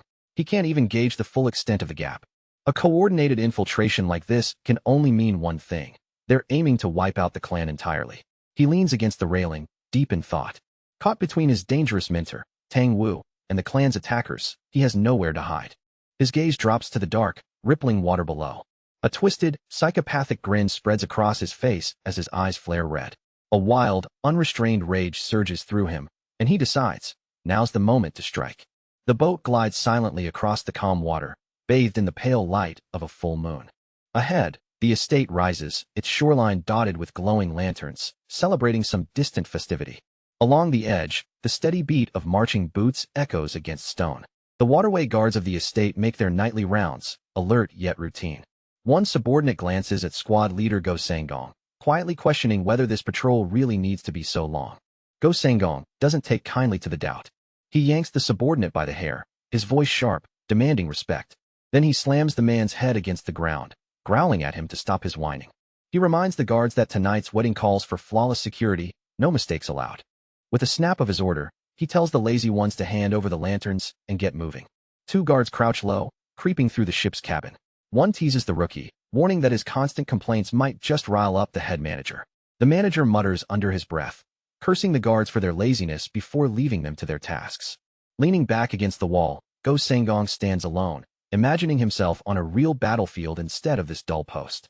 He silently wishes for an enemy to show up, just to make things interesting. A faint splash ripples from the dark water nearby. 2 guards edge into the pitch-black tunnels, a single candle flickering between them. One grumbles about being stuck here while the rest of the clan celebrates. He glances at the youngest guard, hoping for some sympathy, but freezes as a gaunt, hollow face emerges from the darkness, like something out of a nightmare. The only warning is a cold breath, a hiss in the dark. Panic hits as the guards realize they aren't alone. Before they can even reach for their swords, a blade slices through the air. Metal rings out as they try to defend themselves. Blood sprays like a fountain, the attacker cutting through them with brutal precision. A body plunges into the water with a heavy splash. Shadows are filled with systematic, merciless violence. A discarded sword sinks silently into the depths. The tunnel falls eerily silent once more. The massacre's echoes fade into the night. Back at the main post, Go Sangong lets out a long, bored yawn. He mutters that his partners are taking far too long to finish their rounds. Squad leader Go Sangong grumbles under his breath, convinced his subordinates are slacking off again. He grips his wooden torch tightly, the flames casting long, flickering shadows against the damp stone walls. Matilda, just wait until I catch these guys, he growls, trudging through the dark, waterlogged tunnel. He slows down, sensing something strange ahead in the thick gloom. The veteran guard leans forward, eyes straining to pierce the darkness. What the? He whispers, spotting a severed human arm floating in the murky water. Terror floods him. He stammers, horrified. F-U-K-W-I, is it an arm? He starts calling out for his missing men, his voice bouncing frantically off the tunnel walls. He swings the torch wildly, but the darkness seems to swallow the light completely. Only the sound of his own heavy breathing and the splashing water answers him. He spins around, panic rising, unaware that a cold, unblinking eye is watching every move. In the shadows, Sosum observes the guard's terror with a calm, predatory patience. Where was that arm? Sosum mimics mockingly, his voice bone-chilling. Go Sangong stands frozen, mind failing to grasp the gruesome scene before him. The torchlight reveals the horror. His squad has been systematically slaughtered and pinned to the walls. Go Sangong's spirit shatters as he stares at the carnage. Then a casual voice cuts through. Sosum is revealed, crouching calmly among the remains of the guards. Sosum looks up with that chilling, hollow stare. I was just missing an arm, he says, unnervingly calm. Go Sangong trembles, seemingly searching for some hope, but finding none. Hearing him, Tang Sosum slowly turns, his voice calm and icy. The missing arm has arrived. The two clashed relentlessly, their swords striking again and again, sparks flying with each collision. The old man quickly realized Sosum was far stronger than he had anticipated. He swung his sword with all his might, but Sosum moved like liquid, dodging effortlessly. Anger flared as the old man accused Sosum of being the one behind the poisonous palm attack. Sosum's voice was calm but firm as he declared that everything he was doing was for the Namgung clan. The old man's fury exploded. He roared, dismissing any excuse, condemning Sosum for slaughtering warriors and impaling them like meat. No clan, he spat, could justify such brutality, and there would be no quick death for Sosum. With a deep breath, he unleashed the heavenly wind sword technique. First form, blue aura bursting around him. Sosum responded instantly, activating the three powers sword technique. Second form, a red aura flaring fiercely from his body. The old man followed with a series of flowing strikes, heavenly clouds cascading through the air. Sosum met him head-on, aiming a direct strike at the yellow dragon. Their swords collided again, red and blue auras exploding outward, shaking the surroundings with raw force. In the chaos, the old man managed to slice off the fingers of Sosum's right hand. He sneered, mocking how Sosum could possibly fight without them. But Sosum struck back anyway, slashing the old man across the cheek. Shock registered instantly. The old man realized Sosum had lost his sword, yet still attacked. If he'd been even a second slower, that slash would have cut him open. He couldn't help but wonder about the strange force that made such an attack possible. Sosum pressed the attack again, this time using his left hand. Suddenly, his sword vanished. The old man froze, caught completely off guard. Sosum followed with a powerful kick, sending the old man plummeting straight down from the tower. As he fell, a grim realization struck him. This could very well be the end. Sosum struck again, slashing the old man's cheek one more time. Both tumbled downward together, Sosum battered but relentless. The old man laughed mockingly, convinced Sosum had reached his limit. He saw the earlier slash had landed and smirked. Chuckling, he admitted to himself he'd gotten carried away for nothing. Meanwhile, Sosum panted heavily, catching his breath. He checked his stats. HP and EXP were dangerously low. Still, a small smirk appeared. There was a way to turn this around. The old man grinned, thinking Sosum's persistence was nothing but a death wish. He activated the Heavenly Wind sword technique again. Final form, Heavenly Wind, cleaving through the skies. With one decisive strike, he cut down both of Sosum's arms. Sosum fell helplessly, powerless in midair. The old man laughed loudly, mocking him as a pitiful wretch. He taunted the idea that Sosum could ever crawl toward the great Gosengong, declaring it was finally over. But as he moved in for the finishing blow, he noticed Sosum laughing, even sticking his tongue out defiantly. In the blink of an eye, Sosum's sword moved on its own, piercing straight into the old man's forehead. He cursed once, then fell, dead in an instant. Right at that moment, Sasam leveled up. A surge of power erupted from his body, so intense that everyone in the clan could feel it. The clan leader sensed the overwhelming presence and wondered what had just happened. Elsewhere, another man laughed, loud and clear, declaring that it was finally over. Meanwhile, chaos erupted at the Danri clan. Without warning, unknown attackers launched a savage assault. Within moments, a full-scale war consumed the grounds. Flames devoured buildings, leaving the once proud clan in smoldering ruin. Smoke filled the air, and the clan's defenders were drenched in blood. Everywhere one looked, there was destruction, lifeless bodies, and signs of total devastation. Amid the carnage, Danri Chuanwu, the clan patriarch, forced himself forward, determined despite the overwhelming odds. His steps were heavy but resolute. As he approached the attacker's leader, his voice trembled, not just with fear, but disbelief and rage, as he demanded to know who they were and why they had chosen to attack the Danri clan. Before anyone could even respond, the enemy leader moved without a second thought. In one swift motion, he struck, cutting Chuanwu down instantly. The blow was so precise, so sudden, that Chuanwu's head separated from his body immediately. It tumbled across the ground, while his lifeless body collapsed elsewhere. The enemy leader paused for a moment, staring coldly at the corpse. There was no emotion, only calculated intent. He turned away calmly and commanded his subordinates to report to Ishido. The Danri clan had been annihilated, he said, and it was time to begin the grand plan. As the flames devoured the remaining structures, the scene shifted to another place. There, a different clan leader gripped a young Danri woman by the hair. Her battered condition made it clear she had endured tremendous suffering. The man inspected her briefly, judging by her clothing if she truly belonged to the Danri clan. Deeming her unworthy, he killed her without hesitation. At that moment, someone approached. The clan leader noticed them and smirked. "Looks like it's all over," he muttered, mocking someone called Crazy Cloud, suggesting that they didn't know how to savor such moments. But beneath that smirk, a trace of caution lingered. He thought of the Namgung clan, the shifting shadow, knowing a clan that powerful would never signal so obviously. Realization began to dawn. Perhaps the Namgung clan had already caught wind of their plan. Acting swiftly, he ordered his men to block all roads leading to Anhui. Without wasting a moment, he commanded them to execute the first stratagem exactly as planned. His elite squad moved like shadows, ready to carry out each order with precision. The story then shifted to a chilling scene. A group of people froze in fear and disbelief, staring at something truly horrifying. It was the same location where, not long ago, a man had laughed maniacally while writing on the wall with blood. The message left behind was cryptic and terrifying. It mentioned the moon, the emperor, and a figure who walks slowly destined to become king. The full message read, "During the full moon, the emperor would fall, and the one who walks slowly would rise to claim the throne." Shaken, a clan member turned to the patriarch, desperate for answers. Who could have done this? The patriarch admitted he did not know, but one thing was clear: someone was targeting the Namgung clan. He stressed the urgency. The wedding was coming soon. Recognizing a possible connection, he ordered more frequent patrols and heightened vigilance. Every member was to report suspicious activity immediately. The clan members acknowledged his command firmly, ready to act. As the patriarch walked away, deep in thought, he pieced together the meaning of the message. He suspected the emperor referred to the Namgung clan, and the full moon symbolized the wedding day. But the phrase "the one who walks slowly" troubled him. Who could it mean? What was really happening within the Namgung clan? The scene shifted to an intense meeting of squad leaders. The leader of the sword squad slammed his hand on the table, frustration written all over his face. He declared firmly that this situation was clearly a setup. He argued that Duhyuk hadn't even been with the clan a year, and it was absurd to doubt their future son-in-law. Based on a single cryptic phrase, he warned that if accusations spread, the Namgung clan would become a laughingstock. In contrast, Namgung In, leader of the Limitless Sword Squad, spoke calmly. He insisted their focus should be on the 8 characters left by the intruder.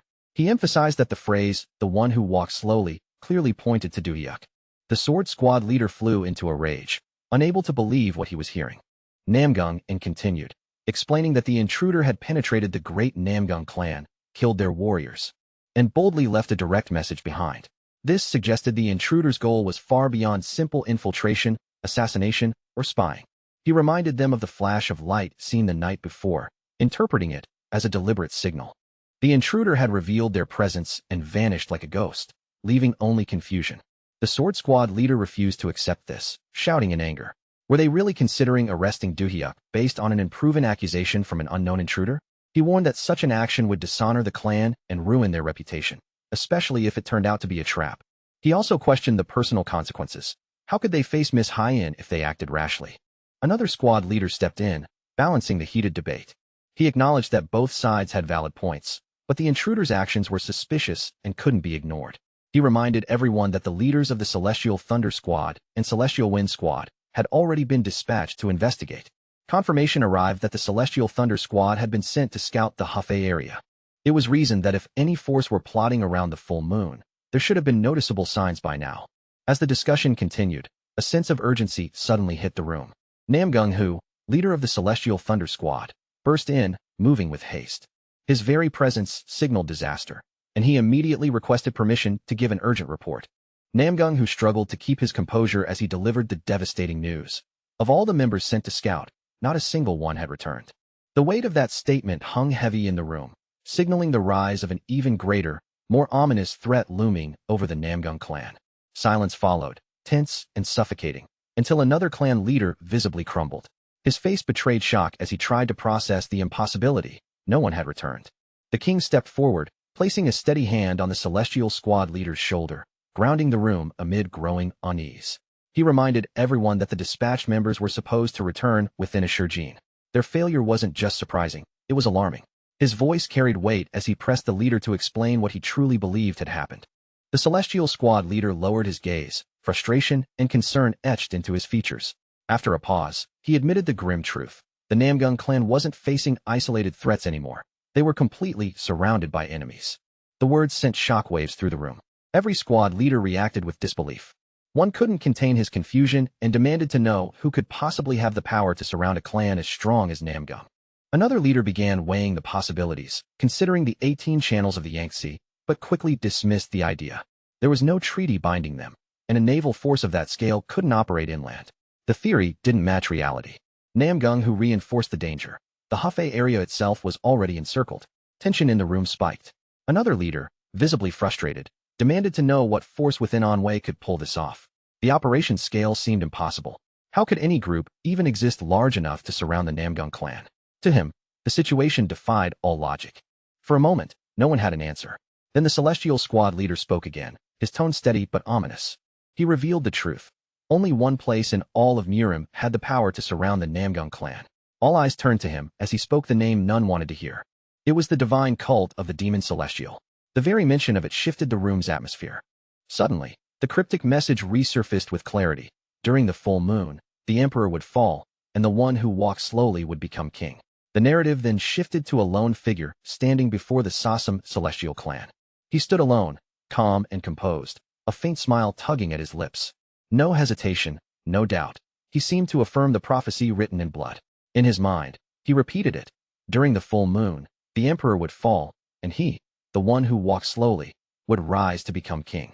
The next scene showed Sasam practicing magic with intense focus, his concentration unwavering. Every inch of his posture reflected discipline as he stood perfectly still, channeling energy through his body. A faint aura began to form around his hand, growing denser by the second. The air thickened as magical energy gathered, a sign of the control he was starting to achieve. As he maintained this focus, his mind drifted to a recent battle, vivid in memory as if it had just happened. He remembered the exact moment he fought that old martial artist. Every clash, every strike replayed in his mind with startling clarity. Sasam realized how close he had come to defeat. He reflected, if Gozangang Hubara had used the forms of the Celestial Wind Sword technique at the perfect moment, the outcome would have been entirely different. It could have been his complete defeat. This thought weighed heavily on him, underscoring just how narrow his victory had been. As he pondered further, Sasam gained a deeper understanding of power itself. Martial arts, he realized, were in some ways far stronger than any skill within the game system he relied on. This insight shifted his perspective profoundly. To truly grow stronger, mastering martial arts was no longer optional. It was essential. The thought solidified into a new goal. Sasam replayed every detail of the battle, analyzing each moment carefully. He remembered how he had overcome his opponent, recalling every technique and every move that had given him an edge. The sequence of attacks, the timing, the power behind each strike, all resurfaced clearly in his mind. These reflections consumed him, pulling him deeper into thought. Gradually, he returned to the present. His breathing was heavy, a sign of both mental and physical strain. Yet a sense of accomplishment lingered. He had finally won. He thought about the effects of Tang O's great purity revealing method. The ability to gain so much knowledge from reviewing a battle left him astonished. Still immersed in this realization, he continued forming energy in his hand. This time, the mana coalesced into a larger, more complex circle. Its intricate design reflected his growing control and understanding. After a brief pause, he released the energy outward. Even as the mana dispersed, his thoughts flowed uninterrupted. He understood that even if the meridians were temporary, the experience was recorded in his body. With enough practice, he could eventually perform real martial arts naturally. The thought gave him direction and resolve. Suddenly, a system window appeared, interrupting his focus. A notification showed his progress. HLS Ali Patio had reached level 13, and the first advanced mission for class progression was now available. The mission details were incomplete and slightly distorted, but the essentials were clear. Sasam honed in immediately. The class advancement was within reach. The system clarified the requirement. He had to defeat 100 enemies at level 10 or higher. The progress bar read 0 out of 100. Sasam paused, thinking about the foes he faced the day before. The last one had likely been level 15 or 16. He had thought he'd grown stronger from that fight. Now it was clear, the path ahead would be far from easy. Deep in thought, a sudden, massive explosion erupted nearby. The shockwave rattled the area, shaking everything violently. Sasam's attention snapped toward the source, alarmed. The scene shifted seamlessly to 10 minutes earlier, revealing the events that led to that explosion. Heek was seen moving cautiously around the Paklan's territory, his eyes sharp and observant. He scanned every detail meticulously, missing nothing in his careful survey. In his mind, he noted how everything had gotten more complicated ever since that strange flash of light appeared. The situation was no longer simple. Security had been tightened across the area, guards were sharper, more alert, and the tension was palpable. The ranks of young warriors had also grown, hinting that something bigger was being prepared. Before moving forward, he realized a warning was needed, though who exactly needed it wasn't clear yet. Just then, the leader of the Boundless Sword Squad spotted him from afar and called out, snapping his attention briefly. He recognized the voice immediately and wondered why the leader was out at such a late hour. Despite the interruption, a faint smile appeared on his face. Subtle, but confident. He chuckled lightly, staying calm as he greeted the leader and explained that he'd heard about a light being seen celebrating a wedding by Agil, and had just been checking on it while returning.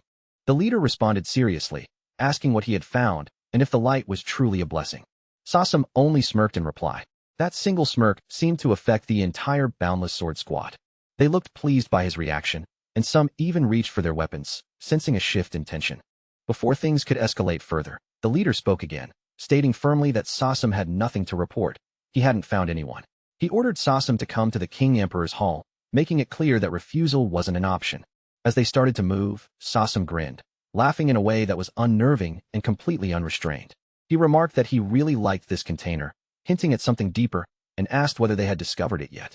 The leader moved to strike, but before he could act, a massive explosion ripped through the area. The King Emperor's hall was obliterated in an instant, leaving everyone shocked and terrified. The leader's expression turned grave as he grasped the magnitude of what had just occurred. Amid the chaos, he sensed something unusual. He spun around and saw Sasam approaching. Thunder-like energy radiated from his body, and a dangerous smirk stretched across his face. Without hesitation, Sasam unleashed the Lightning Sword Emperor technique, first form, Lightning Strike. The blow detonated with enormous force, shattering everything in its path. The attack tore through the surroundings instantly. When the dust settled, Sasam stood silently amidst the destruction. The remaining squad members were left in disbelief, murmuring among themselves, struggling to grasp what they had just witnessed. Some questioned what was happening, others noticed young Master Du and wondered why he was present. The leader of the Boundless Sword Squad had been thrown violently against a wall by the strike. Cuts and bruises covered him, blood dripping from multiple wounds, and the wall behind him lay in ruins. Struggling to breathe, he processed the attack. Even with the advantage of surprise, he couldn't believe the entire squad had been decimated in a single blow. The sheer power was overwhelming. Lifting his head, he saw Sasam rushing toward him at terrifying speed. A bald squad member stepped forward, sword in hand, ready to intervene. Another tried to stop him, sensing the danger, but he pressed on regardless. Nervously, he reached out, placing his hand on Sasam's shoulder. Before he could act further, Sasam swung his sword with lethal precision. In one motion, the man's body was split in two. The brutality sent shockwaves through the remaining squad members. Fear overtook them instantly, and they scattered in panic. Shouting warnings, they claimed young Master Du had gone mad and urged everyone to escape immediately. Sasam laughed, completely unfazed, his calmness only amplifying their terror. Meanwhile, the leader, despite his injuries, began to grasp something critical. This wasn't the real Sasam. Summoning his strength, he demanded the true identity of the person before him. The disguised attacker only smirked. Using lightning magic again, he refused to answer. Thunder-like mana surged, striking the leader squarely in the chest. Pain exploded through him, forcing a scream. At that instant, an old martial artist appeared. Moving with precision, he stepped onto Sasam's sword and drove a dark magic-infused pin into the attacker's hand. The strike was immediate and precise, interrupting the flow of power. The confrontation reached a turning point as the martial artist stood firm, directly opposing the disguised enemy. Violent energy erupted from Tang Wu's body, forming a thunderstick-like aura, making Sasam feel as though he had been struck by lightning itself. Even the smallest contact from Tang Wu's hidden needles delivered shocks, sending waves of pain through Sasam. The intensity was unbearable. Sasam screamed, electric-like poison coursing through him, agony written in every sound. From a distance, Sosam watched the battle unfold carefully.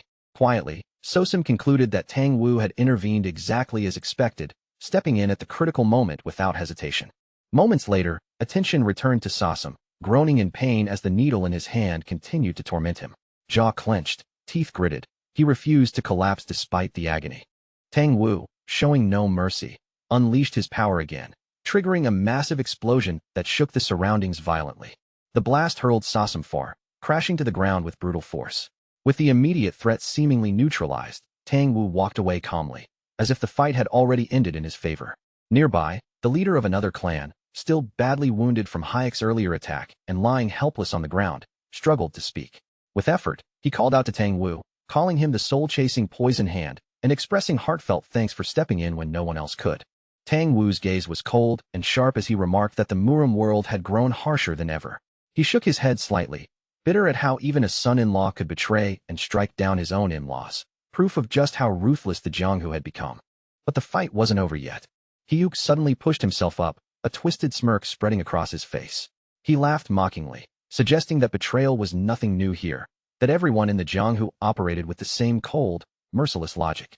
His words dripped with chilling indifference, as if treachery were simply part of life. Tang Wu's eyes hardened instantly, a lethal glare locking onto his target. A surge of intense aura radiated from him, brimming with deadly intent. Poisonous needles readied in his hands. He made it clear he acted first and spoke later. Still, he warned Hayek one last time. Reveal yourself, explain this chaos, or face the consequences while you're trapped. Hayek only grinned back, nodding slightly in acknowledgement of Tang Wu's technique, the famous secret butterfly internal art. Despite his clear interest in fighting Tang Wu, he held himself back, hinting at other priorities for the moment. Sasam's eyes widened as he realized Hayek wasn't here to fight. He was planning an escape. Something felt off. Hayek had appeared alone, and it was clear he'd been searching for something the whole time. Just then, Tang Wu's granddaughter, Tang Hua, arrived at the scene, her eyes scanning the battlefield in confusion. Why was her grandfather here? Sasam connected the dots immediately, wondering if Tang Wu had been searching for Tang Hua all along. If that was true, then the situation ran far deeper than it first appeared. A faint smirk curled on Sasam's lips as the realization settled in. Without a word, Hayek leapt into the air, launching a devastating kick toward Tang Wu. Tang Hua reacted instantly, shouting in anger as she hurled her own poisonous needles at Hayek, demanding to know if he really intended to push this fight to the very end. Hayek only smirked, clearly unfazed, while Sasam moved quickly to position himself in front of her, shielding her from harm. Tang Wu didn't pause, raining poisonous needles down relentlessly toward Hayek. Then, unexpectedly, Hayek tossed his sword aside mid-battle. Tang Wu blinked in confusion, unable to understand why an opponent would discard their weapon in the middle of a fight. The answer hit him the next moment. The thrown sword was flying straight toward Tang Hua. Panic surged through Tang Wu as he shouted her name. Tang Hua froze, caught off guard, unable to react in time. Without hesitation, Sasam leapt forward, snatching Tang Hua out of harm's way. The sword hit with tremendous force, setting off a massive explosion that tore through the area. The ground crumbled under the impact, burying everything beneath rubble and dust. As the smoke slowly cleared, Tang Wu sprinted forward, anxiety written all over his face. He found Sasam standing in the wreckage, holding Tang Hua safely in his arms. Though unconscious, she seemed to have escaped any serious injuries. Relief flooded Tang Wu as he realized Sasam had saved her life. He gathered Tang Hua into his arms, his gratitude towards Sasam clear, deeply moved by the rescue. Above them, perched on a rooftop, Hayek watched the scene with loud, mocking laughter that echoed over the ruins. Tang Wu gritted his teeth in anger, while Sasam's gaze stayed sharp, analyzing Hayek carefully. He recognized just how formidable Hayek really was. Sasam knew internally that Hayek could stand toe-to-toe with Tang Wu.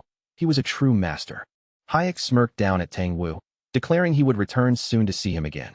There was a quiet certainty in his tone, as if their next clash was already written in fate. Tang Wu tensed, his anger flaring as he prepared for the possibility of another encounter. As Hayek began to depart, he suddenly sensed an overwhelming aura from behind. Startled, he paused, unsure of what he had just felt. His eyes snapped to Sasam, standing there with a wild, almost manic grin. Hayek's expression shifted as recognition hit. He remembered a previous scene and connected the dots. He realized Sasam was the one behind the mysterious pillar of light. Thinking back to the previous night and noting Sasam's interference, Hayek acknowledged his involvement, silently marking him as someone he wanted to face again. Then, Hayek vanished from sight, leaving a tense, heavy silence that hung over the battlefield, unresolved and fraught with danger. Tang Wu shouted after him, cursing him and refusing to let him get away. Amid the chaos, Tang Hua began to stir, coughing lightly as she opened her eyes. She called out softly to her grandfather, concern clear in her voice. Tang Wu realized the depth of the deception. They had been completely misled. As evening fell, the full scale of the destruction became visible. The clan lay in ruins, its once proud buildings reduced to rubble. The patriarch sat among the wreckage, surrounded by countless lifeless bodies, as scavenging birds picked over the remains. Bitter laughter escaped him, weighed down by frustration at how just 4 people had managed to devastate the king's hall so thoroughly. He thought it through carefully, remembering that one of the people involved was said to be one of the Yin-Yang twin demons, supposedly slain by Duiwake. That realization hit him. The entire sequence of events, even Duwak's marriage to Hai, had been part of a meticulously laid plan from the very start. Every move had been orchestrated with precision, leaving them trapped with no room to maneuver. He noted that every messenger pigeon sent to the Murim alliance had been intercepted and killed by peregrine falcons, cutting off any chance of communication entirely. With the Namgung clan's defensive formation, the 3 emperors' 9 kings, now shattered, they were completely exposed, like rats caught in a jar with no way out. Namgung stepped forward with a bow, asking respectfully for permission to speak. He laid out the 3 options they had: fight, flee, or send a messenger. The patriarch immediately ruled out the first 2. Both were impossible, given the circumstances. Turning to the third option, Namgung explained that sending a messenger meant reporting their situation to the Murim alliance and waiting for reinforcements. He estimated that, if the messenger moved at full speed, help could arrive in less than a week. The patriarch exhaled deeply. He had considered this, but wondered aloud, who could possibly break through the enemy's siege and get the message through safely? Namgung revealed there was indeed one person who might manage it. A true master, gifted with extraordinary speed and skill, capable of navigating through the siege.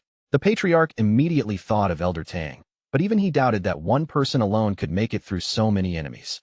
After a brief pause, Namgung suggested a different strategy. They could use those already inside the clan who were desperate to escape. Specifically, he pointed to the hundreds of wedding guests, implying they could be the key to executing the plan and creating an opening to send the message.